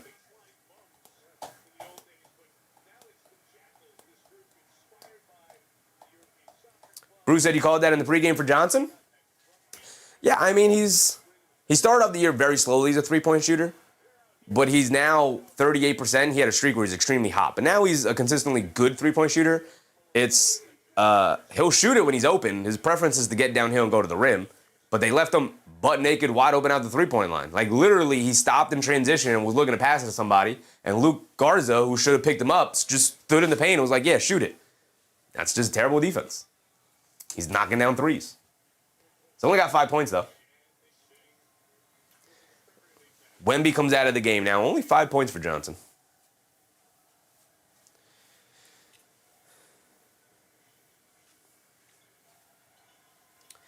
Shireman gets it over to Derek White. Under 4 to go. They lob it over the top to Shireman. Shireman on the right wing. Attacking to his left.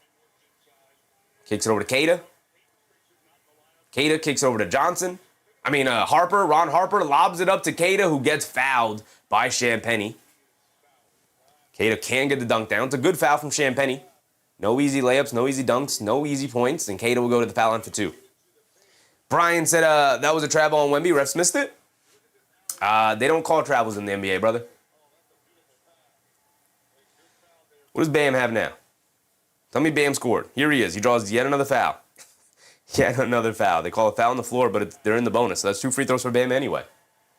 What? How many free throws? Tell me he's 32 free throws. He gets 2 more here. He's going to shoot 34 free throws. 34. He's missed 6 free throws. He should have 77.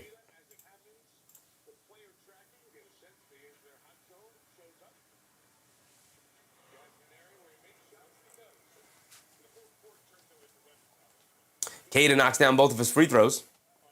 Wemby knocked down his other free throw, by the way. So it's a 2-point game. 3:30 to go here. Harper has it up top, being guarded by Derek White. Harper coming to his right at the foul line, in, layup with the right hand. Got it to go for Harper against Queta. It's a tough finish for Dylan Harper. Shireman on the right wing. Lobs it over the top to nobody. Thought Derek White was going over there. And Derek White stopped short, and the ball goes out of bounds.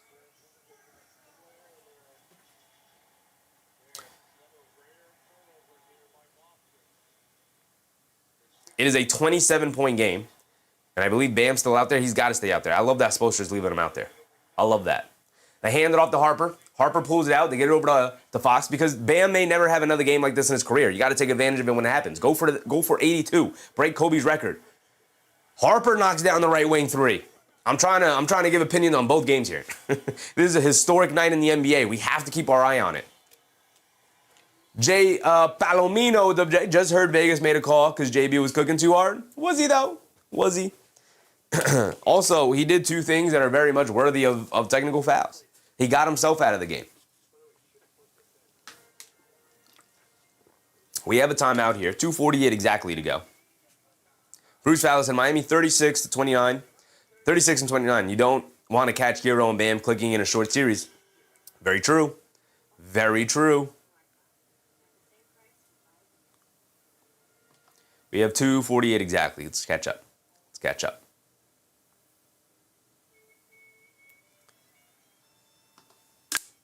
Ozar said, Spurs, please don't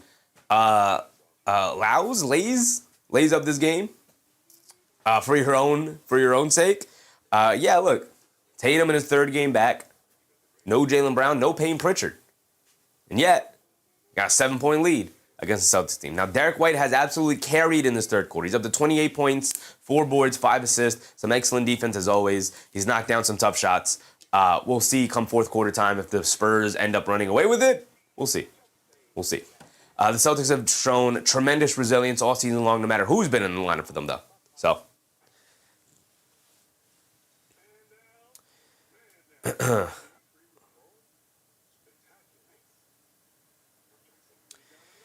keeping my eye on Bam. Heat trying to grab that rebound. It's going to stay with the Wizards. Bam's got 74 points. He's got 3 assists. That's disgusting. 3 assists is disgusting. Those should have been shot attempts, Bam. Don't pass that ball ever again tonight. No more passes. I don't care if you got 3 players on you. You got to chuck that thing up there. All right. Come on, Miami. Give that ball to Bam. Miami, what I respect about Miami, too, is they are running their offense. They're not just giving it to Bam and standing out of his way. Now they are. Show a double team. Bam's going to keep it, put his head down, spin into a double team, and he's going to travel with it. See, if you're Washington, like, I get it. You don't want to be the team that gave up the 80-point game. I get it, right? Because people still clown the Raptors. They still clown Jalen Rose for that. I get that. You don't want to be the team that does that. But this is history in the making, Washington. Don't you want to be a part of history? Guard my guy Bam one-on-one. Don't bring those double teams around.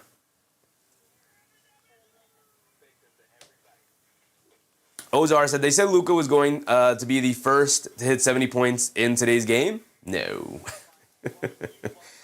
Not against, I'll tell you what, not against that Minnesota defense, though. I mean, 40, 50, sure. You're not getting no 70 points against that Minnesota defense. Now with Anthony Edwards out there, Rudy Gobert, McDaniels, Bam draws a foul. No foul. My bad.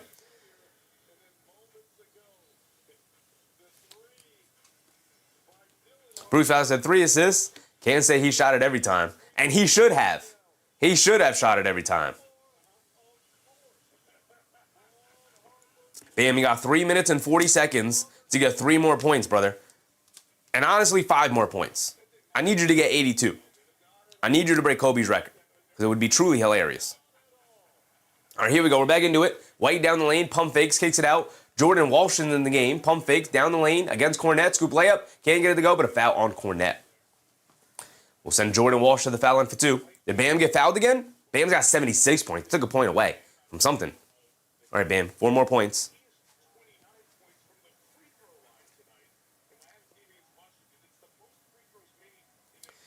Boom Pay said, do you desire for the defense to parlay the Red Seas before Bam? No. I don't want that. I need Bam to score on a defense. I don't need it to be a charity case kind of thing. I don't need that. I don't want that. I want him to score against the team playing defense. But they're bringing a double, triple team over sometimes just to get the ball out of his hands. Which is like, come on. We got history in the making here. Wizards still putting up these threes. Bam with the rebound. That's 9 rebounds. Also get the double-double, Bam. 70-point double, 80-point double-double. The pull of 3 knocked me down. Can't get it to go. Give it to Bam. They got the offensive rebound. Give it to Bam. Give it to Bam. They get it to Bam. Bam down the lane. Runs into the defense. Don't give him the charge. They gave him the charge. Refs. The one time I want you to be correct. Just give him the blocking foul. They're going to use a challenge. The Miami Heat are using a challenge. I like it. Anything we got to do to get Bam is 80. I like it. It's 144-19. They are up by 25 points. Bam is still in the game. Use the challenge. I like it. I'll tell you right now what the narrative is going to be. I'm going to tell you right now, guys, because I can predict the future. What the narrative will be is that Kobe's is still more impressive because he did so in a tight game, whereas Bam here is technically padding his stats by remaining in a blowout game. That is what the narrative is going to be. And I'll tell you this right now. I don't care. I'm a big believer that Kobe should have stayed in the game when he had 60 and 3/4 against the Mavs. Should have stayed in the game. Should have stayed in the game that time.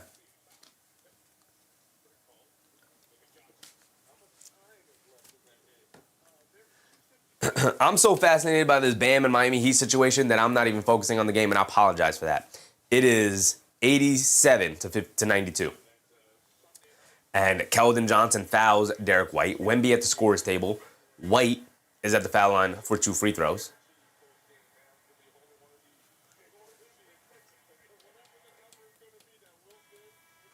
Foong Pei said, sure, I'll go along with your fanfic narrative. That's not my narrative. I'm telling you that's what the narrative will be built up with. That is the prevailing narrative that you will hear tonight and tomorrow on social media. That is what they will say. That's what other people will say. Me? I love it. How many shots has he taken so far tonight? Bam has taken 41 shots. He's taken 23s. He's taken 37 free throws. This is insane. This is an absolutely insane stat line. He's taken 41 shot attempts, and he's almost taken as many free throws. That is insane. I'm loving it. I'm loving it. Here we go. We're back in. White knocked down both of his free throws. 88-92. 4-point game. They get over to Champagne, taking the baseline. They kick it out to Wemby. He steps behind the three-point line. He pump fakes. He leans in. He draws the foul on White. 1:17 to go. Captain Massive. They left Chamberlain in the game when he scored 100 points. They did do that. They did indeed do that, which is why a lot of people consider the single game scoring record to go to Kobe. Also, we have no proof that 100-point game happened. We have no proof other than people saying that it happened. That's the only proof we have. There's no video of it. There's no pictures from it other than Will Chamberlain holding up the 100-point, thing on cardboard. There's no proof of it. Kobe, we all saw with our eyes. It happened. We were there. We were there. Wemby knocks down the first free throw. He's got another one coming. All right, we got 2 minutes and 30 seconds to go, Bam. You better get 70, I'll tell you that. He's got 77. I mean, you better get 80. He's got 77 right now. Bruce Fowler said, when you said 70, you were half joking. He blew right past it. Yeah, absolutely. Absolutely. They are face guarding Bam. Bam sees a double team. He's going to fire another three. Knock me down. Can't get it to go. Another rebound from Miami. They get it in the Bam. Bam draws a foul. Yes, sir.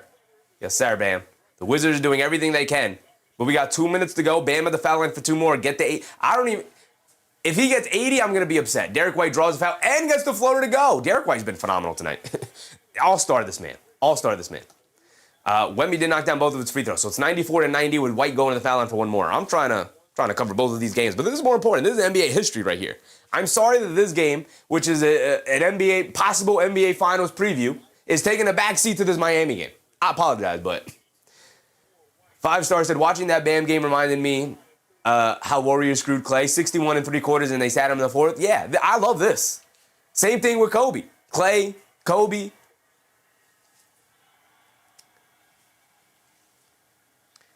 $60 points in 3/4. Keep me in the game, coach. I don't care if it's a blowout. Put me back out there. Put me back out there. Yeah, the Miami Heat franchise leader in points scored was LeBron previously with 61. And Bam tonight with 77. And he's to the foul line for 2 more here. It's 96-90, a 3 for Derek White. He can't get it to go. Battle for the rebound. And a foul on the Celtics trying to keep Wemby off the glass. There is 28 seconds to go here in the third. It's 2 free throws for the Spurs. 2 free throws for Wemby because they're in the bonus. D. Grant, what's up, D. Grant? It's definitely cooking tonight. Who are you guys pulling for, Celtics or Spurs? As a Knicks fan, Spurs. As a Knicks fan, Spurs. Eric C. said 82 is also my credit score? Brother, you got to pay off some debts, brother. You got to pay off some of those debts. Just that's an air balls a 3. He's chucking them up there, and I respect it. 43 shot attempts. I respect it. I respect it so much. I got so much respect for Bam tonight. I already had respect for Bam, but my respect meter goes all the way up.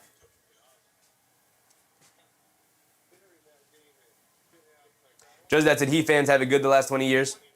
They did indeed. He knocks down both. He knocked down both. 79 points for Bam. Bam. If you hit a 3, don't tie Kobe. Don't dare you. If he knocks down a 2, he'll tie Kobe. Don't you dare tie Kobe. You better knock down a 3. Derek White, a deep 3, he throws up an air ball. Wemby split the free throws, 97-90. The ball goes out of bounds. 1:44 to go. You got 79, Bam. You got 79, Bam. Come on. I'm sorry I'm not even paying attention to this game. They got 4.7 to go on the clock in the third quarter here. We're covering multiple games. But again, this is history. Oh, no, I don't like this. The Heat are intentionally fouling. See, now I'm losing a little bit of respect for it. A little bit of respect. The Heat are intentionally fouling to give the Warriors free throws, so Miami will have more offensive opportunities to give Bam the ball here. I don't like that. I don't like that. I don't like that at all. Just that said, Bam had 31 in the first half. Yep. Yes, he did. He's got 79 points now. I don't respect that. I don't respect that, right? Like Devin Booker got his 70-point game by doing this when he early in his career. I think it was in the second season, Devin Booker was. And he got 70 points playing against the Celtics. But they went to this strategy of intentionally fouling in the fourth quarter to give the Phoenix Suns more opportunities with the ball. In that scenario, though, the Suns were getting smoked. Like, the Suns were getting blown out. So that one was a little bit more egregious, but... Is Bam out of the game? Where's Bam? Oh, he's out by the three-point line. Trying to get it into Bam. They are double-teaming Bam without the ball. They get it into Bam. Bam bringing it down. Bam running into the defender. Heaves it up. And a foul on the floor. That's 2 free throws for Bam. Here we go. Here we go. 2 free throws for Bam. K's, the fouling is embarrassing. They did it once. If it's the only time they do it here tonight, I'll throw my hands up. I'll throw my hands up. If they do it again, respect level goes a little bit lower for this performance. But for the most part, I got a ton of respect for this performance. Again, because he's going for it. I respect going for it. I respect that. Again, he's probably never going to have another 50-point game in his career. Maybe he will, but this Bam gets 80. Ooh, there you go, Bamante. There you go, Bamante. Ty Kobe. Ty Kobe.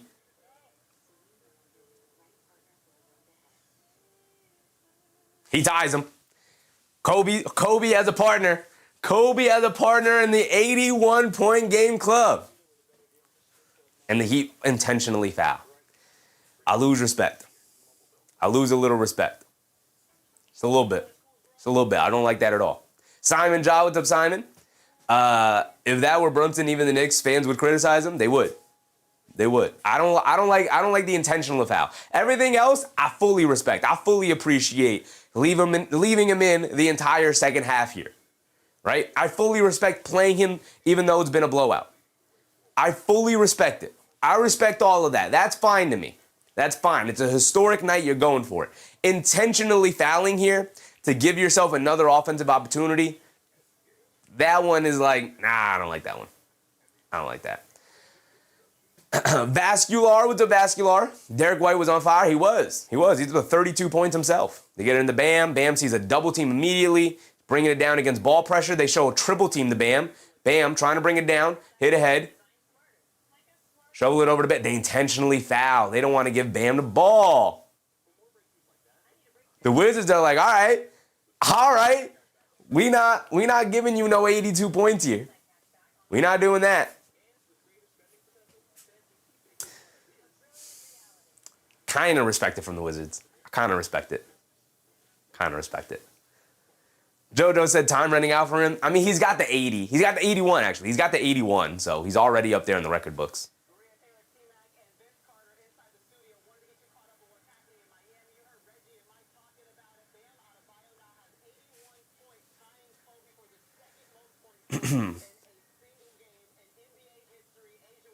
Captain Master said, Spurs thumping us right now? Spurs? Who's us? Oh, wow. They put the game up here. NBC has the game up here. Live looking. All right. That's what I like to see. Forget this Spurs Celtics nonsense. They intentionally missed the second free throw. And it's a loose ball foul on the Heat? Loose ball foul on the Heat. I think Bam wanted a loose ball foul for him, so he could go to the foul line, but free throws for the Wizards. And this is a foul fest now. The Wizards are going to intentionally foul anybody who touches the ball that's not Bam Adebayo.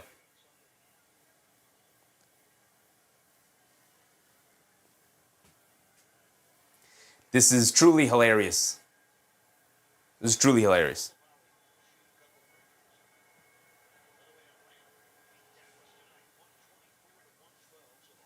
Actually, the Amazon Prime stream is faster than the YouTube stream. The Heat turn it over. Wizards get the layup. You get it in the Bam. Bam. It's going to go to the rim. Spins. Runs into the defender. Draws the foul. It's going to the foul line for 2. There you go, Bam. Get 82, baby. Get 82, Bam. Even though I've lost a little bit of respect for all the intentional fouling going on. Give me 82, Bam. Give me 82. You know what? Go for 90. Go for 90. If we're going to do the intentionally fouling thing, then go for 90. He's got 81 points. He's going to the foul line for 2 free throws. Bam. There it is. 82 for Bam. There it is. He's broken the record. He's done it. History has been made. Bamonte, he's in the building. He stops 81. He's got 82. He's got 82, just that. He broke the record. He did it. He did it. Get Kobe up out of here. I don't want anybody ever mentioning that 81 game ever again. Now is Bamonte, who's got 83 points. Do they sub him out now? I think you sub him out now, right? I got respect for it. I got a lot of respect for it. Not the highest of high respects, because again, the intentionally fouling down the stretch. But I got respect for it. I got a lot of respect for it. I love that. I love that.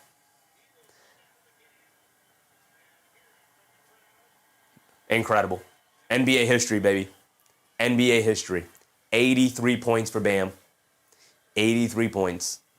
And you know what you're going to hear all day tomorrow?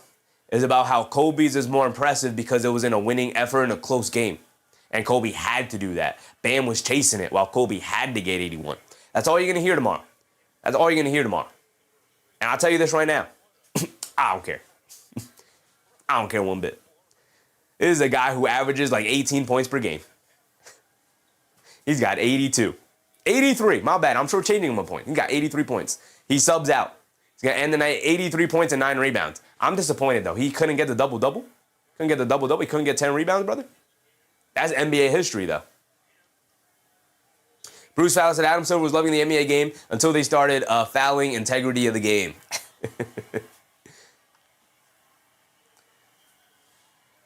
Bam subs out. He's going to end his night at 83. Played the entirety of the second half to get to that point. I love it. How many free throws did he end up with? A gajillion? Bam Adebayo, 83 points, 43 free throws. Looking like Wilt Chamberlain numbers out there. 150 points for Miami tonight. And now we tune in back to our game. NBC was like, we got to win this basketball history. I couldn't even call the Celtics Spurs game. They got 10 minutes to go in this fourth quarter. I couldn't even call it because they were not showing the game. It was more important. I'm telling you, it was more important to check out that Bam moment. NBA history was made. Most points in a single game ever. Don't talk to me about no Wilt Chamberlain. Nobody knows if that actually happened. Everybody in that game, there's no video of it. There's no pictures from it other than Wilt Chamberlain holding up a piece of cardboard that says 100 on it. We don't know if that game actually happened. So in my mind, all-time leader in points in a game is Kobe with 81, just broken tonight. We made NBA record. It's 94-100. Tatum off the dribble 3. He just missed one. He banks that one in. Little serendipity for Jayson Tatum. Oh, it's 100 to now 97. There we go. 197. It's a 3-point game with 9:18 to go.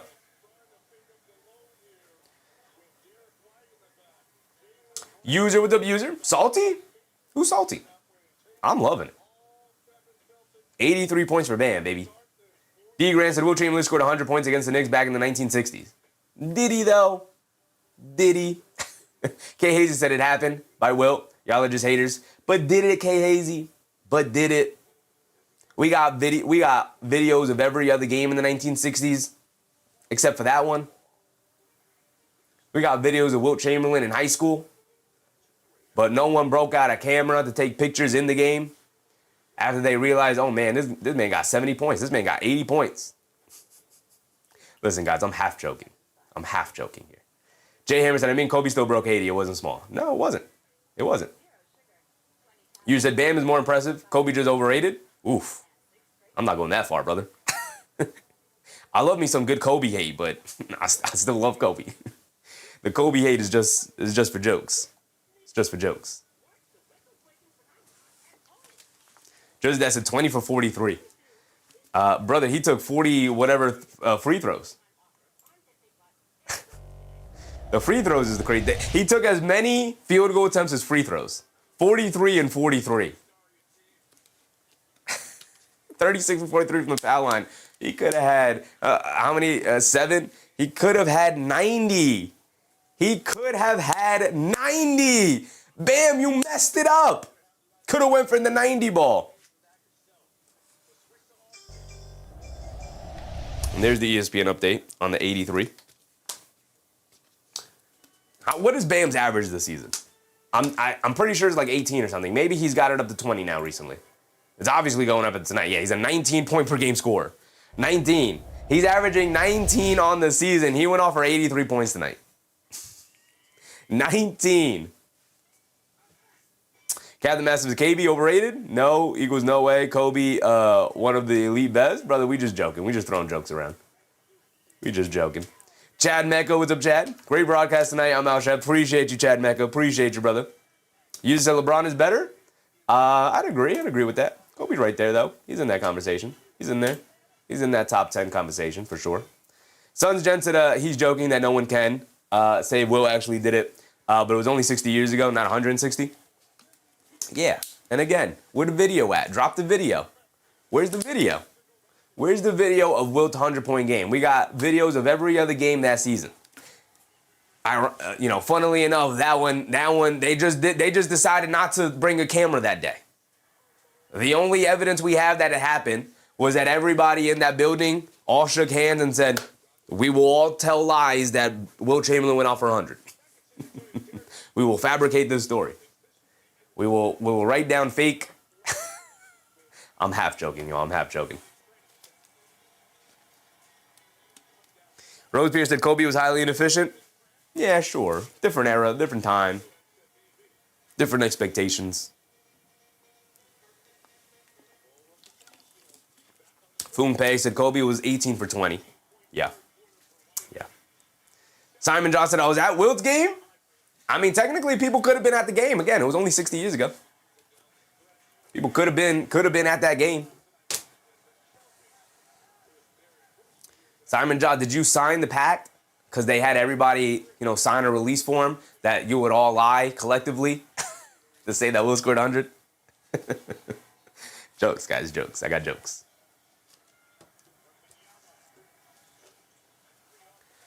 All right, here we go. Let's get back to our Celtics game. Let's do it. Let's come down from this Bam talk. Eric C said LeBron is in top 30. All right, brother. Joke's going too far. Just as the cameras were invented to see if a horse all 4 feet are off the ground while running. It was indeed. It's crazy what gambling will do to people. It will drive them to invention. All right, here we go. Luka Garza has it up top. 8:30 to go here in this fourth quarter. It is a 3-point basketball game somehow. Derek White off the handoff. Fires up a right wing 3. Too strong, can't get it to go. And here come the Spurs. Spurs have it up top. Get over to Wemby. Wemby calling for a screen. Coming to his right. Wemby steps back for a 3 on the right wing. Wemby gets it to go. Okay, Wemby. Also, gotta do this. My bad. Let's lock in. 103 to 97. Under 8 to go. Derek White has it up top. I saw the score. Celtics about to knock down a 3 or get a 3-point play. It's going to be 103 to 100. So Shireman has it up top. How did they get to it? Shireman hesitates from 3. Tries to kick it out. Ball gets knocked out of his hands. He recovers it. They got the Spurs in rotation. Derek White back over to Ron Harper. He's got to heave it up there. He banks it in. Some serendipity for the Spurs tonight, man. A couple banked in 3s have gone in for them. A little lucky night for the Celtics. That leprechaun might be in the building. Keldon Johnson trying to respond, and he does. He knocks down the 3. So back to 6 it goes. A little over 7 minutes to go. Derek White bringing it down against Castle in the paint. They kick it out to Ron Harper. Extra pass to Shireman. Ran off the line. Driving to his right. Kicks out to Hauser. Hauser ran off the line by Wemby. Over to Ron Harper. Down the lane. Scoop play with the right hand. Got it to go for Ron Harper. Excellent offense from the Celtics there. Not very good defense from the Spurs. I think the Spurs have not had a very good game plan against the Celtics here today. I'm not going to lie. Castle, right corner three. Can't get it to go. Celtics are just easily getting them in the rotation. Obviously, it's very good offense from the Celtics. They're an excellent offensive team. I think they're ranked second in offense. Shireman will fire up a three. They leave him wide open, and he makes them pay. Like, what is this defense from the Spurs tonight? I think the defense have played awful defensively. Is that Asia Wilson? Oh, that's beautiful. Asia Wilson gets to be in the building to watch Bam go for 83. That's crazy. That's crazy. I think his mom was in the building, too. They kept panning to a woman in the crowd that I assume is his mom. I assume. Bam's going over to somebody now. Again, this is more important. Yeah. Back of her jersey says Mama Bam. So I'm going to assume that that's his mom right there. That's beautiful. That's beautiful. He got wifey in the crowd. He got moms in the crowd. That's beautiful. That is gorgeous right there. That just puts a smile on my face. It's 111 to 105. Again, I keep missing this game to check out Bam. Again, historic NBA night. This is a more important game. This is technically a finals preview here, but missing Pritchard, missing Brown now, I expect the Spurs to pull off this victory. No Vooch for the Celtics. Wemby went off for a five-point run. He knocked down a three and got a dunk with two hands. So it's 111 to 105. It's back to 6. Ozars and Spurs going to lose? We'll see. Rose Pierce said 83 is sick no matter how it happened. Very true. Very true. I tend to agree. 83 is insane. Bruce Fowler said NBA players are strictly prohibited from tweeting or using social media on their phones from 45 minutes before tip-off until they have finished post-game media obligations. This rule, often cited. I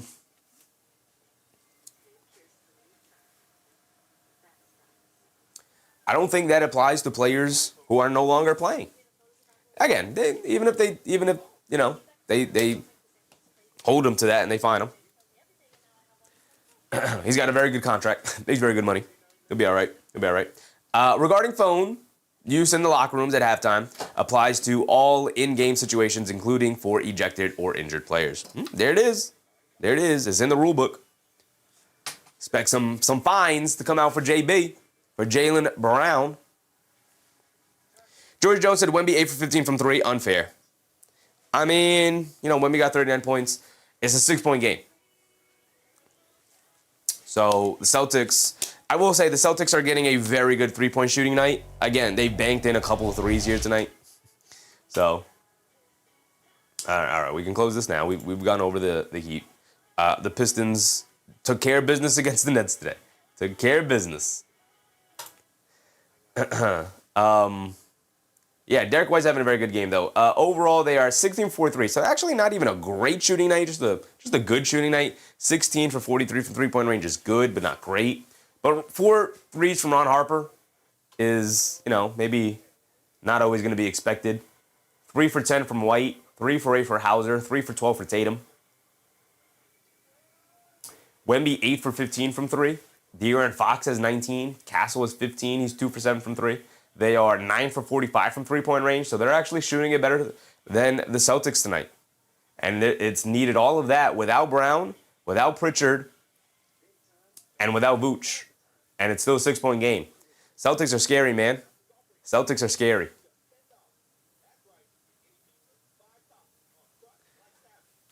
Simon Josh said, because of the law of averages, the next 80-plus point game will go to Mikal Bridges. Brother, I pray. I pray for the day. Just that said, Heat fans don't know how lucky they are. Some of them do. Just that said, the Dan Le Batard show tomorrow. Honestly, I used to really like listening to Dan. I don't love listening. You know what? I like listening to Dan. I don't like listening to the other guys he has there, I think. I've tried listening to the show recently, because I've always liked Dan Le Batard. but I don't know if I love the other people he has on there with him. You know, his crew, which like it's not that I don't like them or anything like that. I just don't think they have great opinions, and I don't think they elaborate on it super well. Nikki, what's up, Nikki? I don't know. I've tried listening to the show and I don't love it. I like Dan. If it was a show about Dan and maybe another co-host, I think I'd like it more, but I think it's a room full of people all agreeing. And I don't really like shows like that. I think they all kind of just agree with themselves. They're all kind of in their own bubbles as well. Don't love it. Vassell knocked down a mid-range shot. 5 minutes to go here. And then Vassell picks up a steal, goes the other way. Layup, got it to go.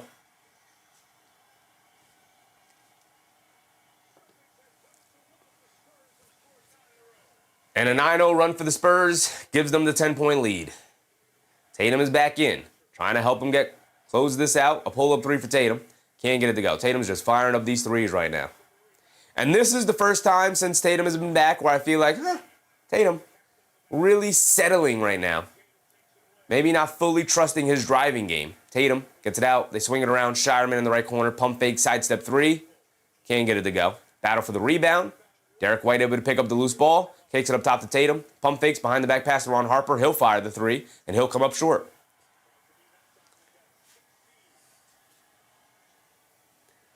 Don't love some of the Tatum process tonight. He's taking 13 threes. 13 threes. Don't love that. And one of his makes, he banked in. Bruce Fowler said, I can't wait until you are discovered and then change. If I end up changing, Bruce, just know the check cleared, and it was a nice check, brother. Just know the family is taken care of, Bruce. If I change, just know that the family is indeed being taken care of, man. I hope to never change, but if I do, and big media comes for me, just know the check cleared, and mom's got a new house. Vassell misses a free throw. Got another one coming. Eric C. said, Celtics, again, shooting themselves out of the game by shooting all threes. I mean, to be fair, look at the lineup they have out there. Tatum in his third game back. There's only so much I think Derek White is going to do for you. Kata, Hauser, Shireman, none of those guys creating shots for themselves. You know?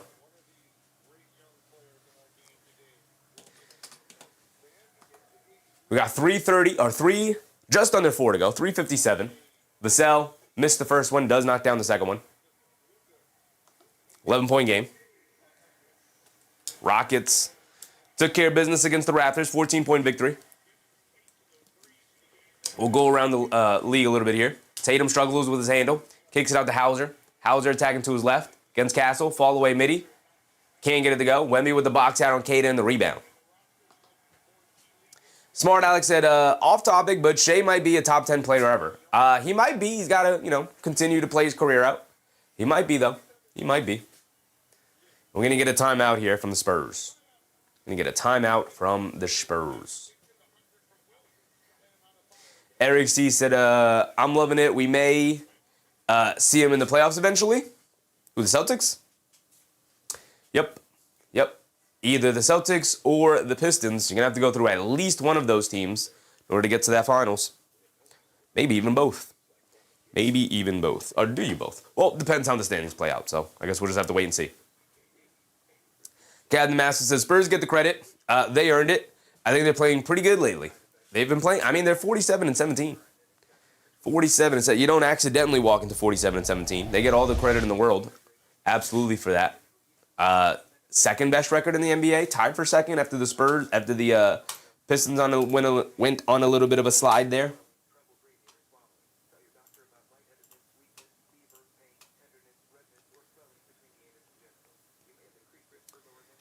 Standings, that's what we're talking about. The Pistons 46-18, they dropped down. Oklahoma City back to the best record in the NBA, and San Antonio jumps up to 2. Yep. Kay Hazy said, the Hornets will run through the East. Hornets, they got to worry about getting out of that play-in first. We'll see. I'll tell you who they don't want to see is Miami. They don't want to see Miami in the play-in. Orlando will eventually get, I think right now we're definitely getting Philadelphia, Atlanta, and Charlotte in the play-in. And it's going to come down between Toronto, Miami, and Orlando for the play-in, as I think that was De'Aaron Fox with another layup. And I think Orlando gets that 6 seed. And Miami falls. But Miami's been playing excellently. Tatum misses a layup, and then a foul on Tatum. Tatum upset he wanted the foul on his layup attempt. Johnson a little shaken up after that Tatum foul. Celtics a little dirty tonight. Tatum is like, all right, bro, like you milking it now. I didn't hit you like that.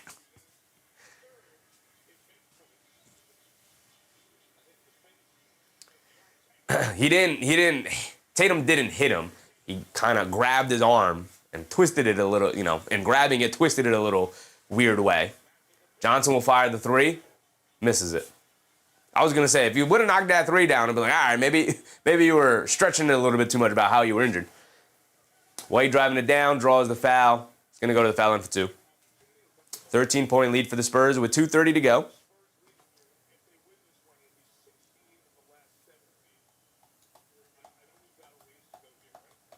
Nick, he said, basically anyone can win the East other than the Knicks.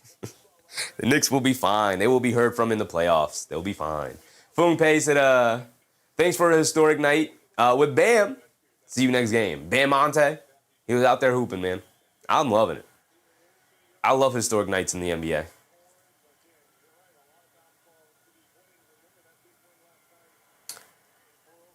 I was joking about 70. Because I figured they'd pull him out of the game, right? Like remember, start of the fourth quarter, I was like, come on, Washington, make a run here, keep it close, so Bam has a reason to stay in. But I love that the Heat and Spoelstra and that coaching staff was like, nah, brother, you're going to stay out there. We're going to keep you out there during this blowout. Go for the record. Go for it. Love that.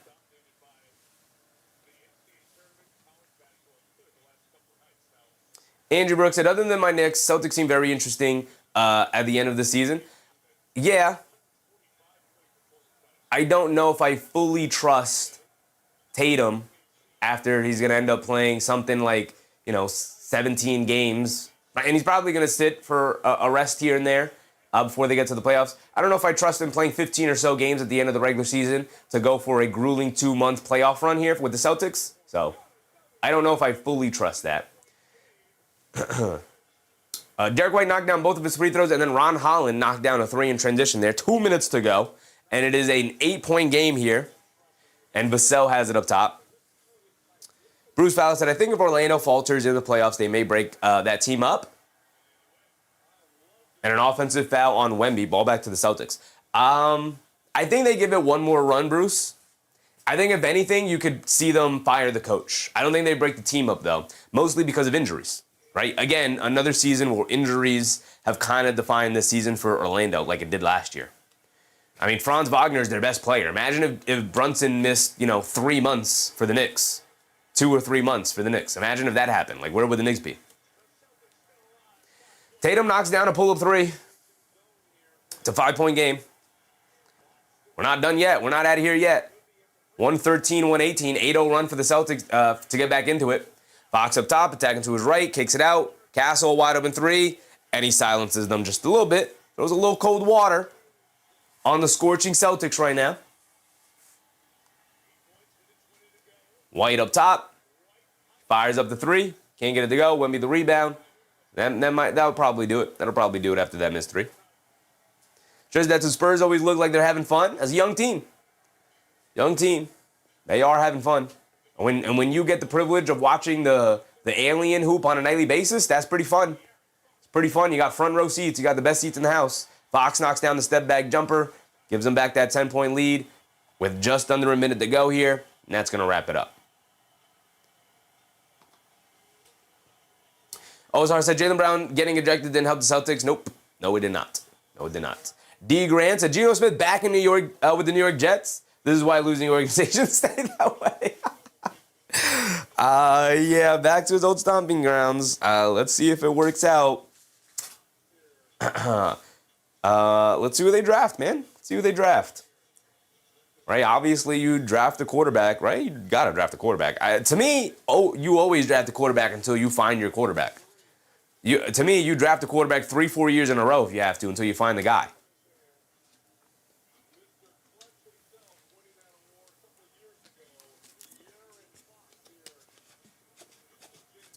Captain Mastiff said, Celtics kind of give up without defense in the last 5 minutes. That's better. Only 8 now. I guess you were typing as they were going on the run. You were like, oh, that's better. Only 8 now. He said, all right, we got life. Kind of. Back to 10. Back to 10. In real time, you can see Captain Mastiff go, hey, wait. Being like, oh, man, it's over. Wait, hold on. Oh, no, wait, never mind. It's over. I love it. I love it. They gotta put the camera on Brown so we can read his lips. They're just showing his back here.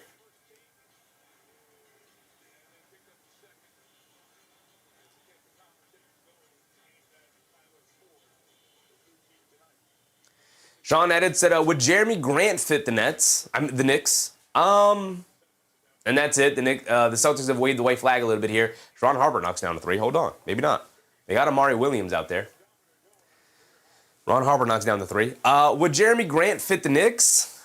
Yeah. I mean, Jeremy Grant's a solid player off the bench. Wing. He's maybe 15-a-minute game guy. You can never have too many wings in the NBA. He's capable. He's a veteran. He's a shot maker. But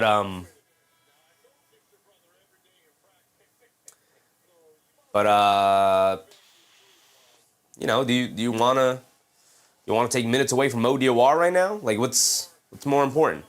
Because obviously you're not getting Jeremy Grant now. It would be an off-season thing, right? Do you want to bring in Jeremy Grant and maybe have him fight for playing time with Mo Diawara? Again, you can never have too many wings, so you could find ways to play him out there. But yeah, he'd fit. He'd fit the Knicks for sure. He'd have to maybe move off of one of Brunson or Alvarado. Obviously, you'd rather move off of Alvarado. Somebody's going to lose playing time. Yeah, but the Celtics have Max Shuga out there. And the rebound goes to the Spurs, and that will end it right there. Timer will tick away. They'll dribble out the clock. They'll take the live ball turnover, and that will end right there. There's your final, 125-116. Let's go around the league one last time before we sign up out of here. This didn't end up being the game of the night, mostly because I'm annoyed with Brown acting immature and getting himself ejected. No Peyton Pritchard, no Nikola Vucevic. So Celtics missing some guys. They still battled hard and kept it close against a really good San Antonio team, of course. Tatum, a little uneven game. Again, 14 three-point attempts, 24 total shots. 14 three-point attempts is just way too many three-point attempts. Again, it's only his third game back, but this is, I think, the only game I've seen from him so far where I look at him and I go, settling.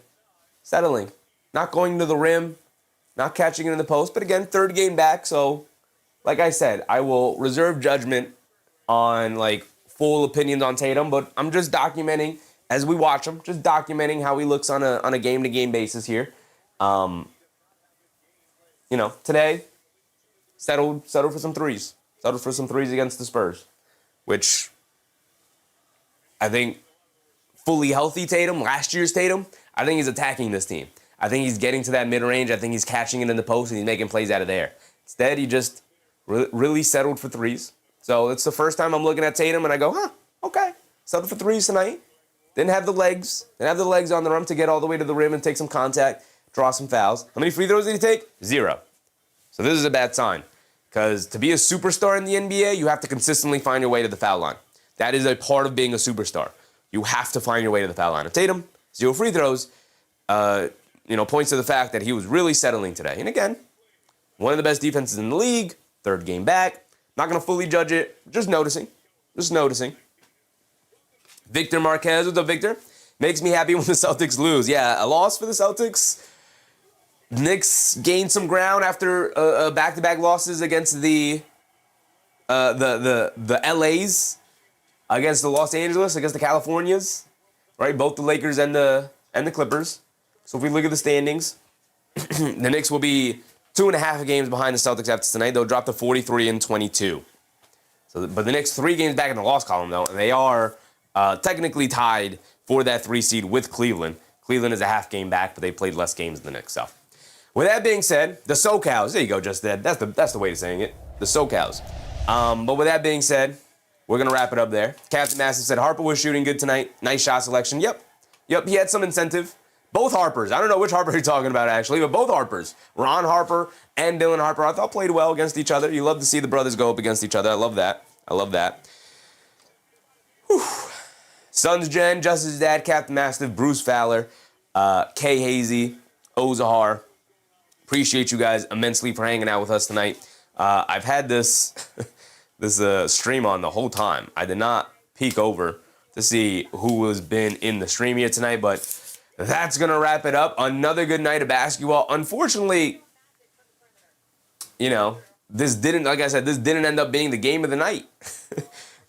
We did have the Washington Miami game on though. We got to witness history.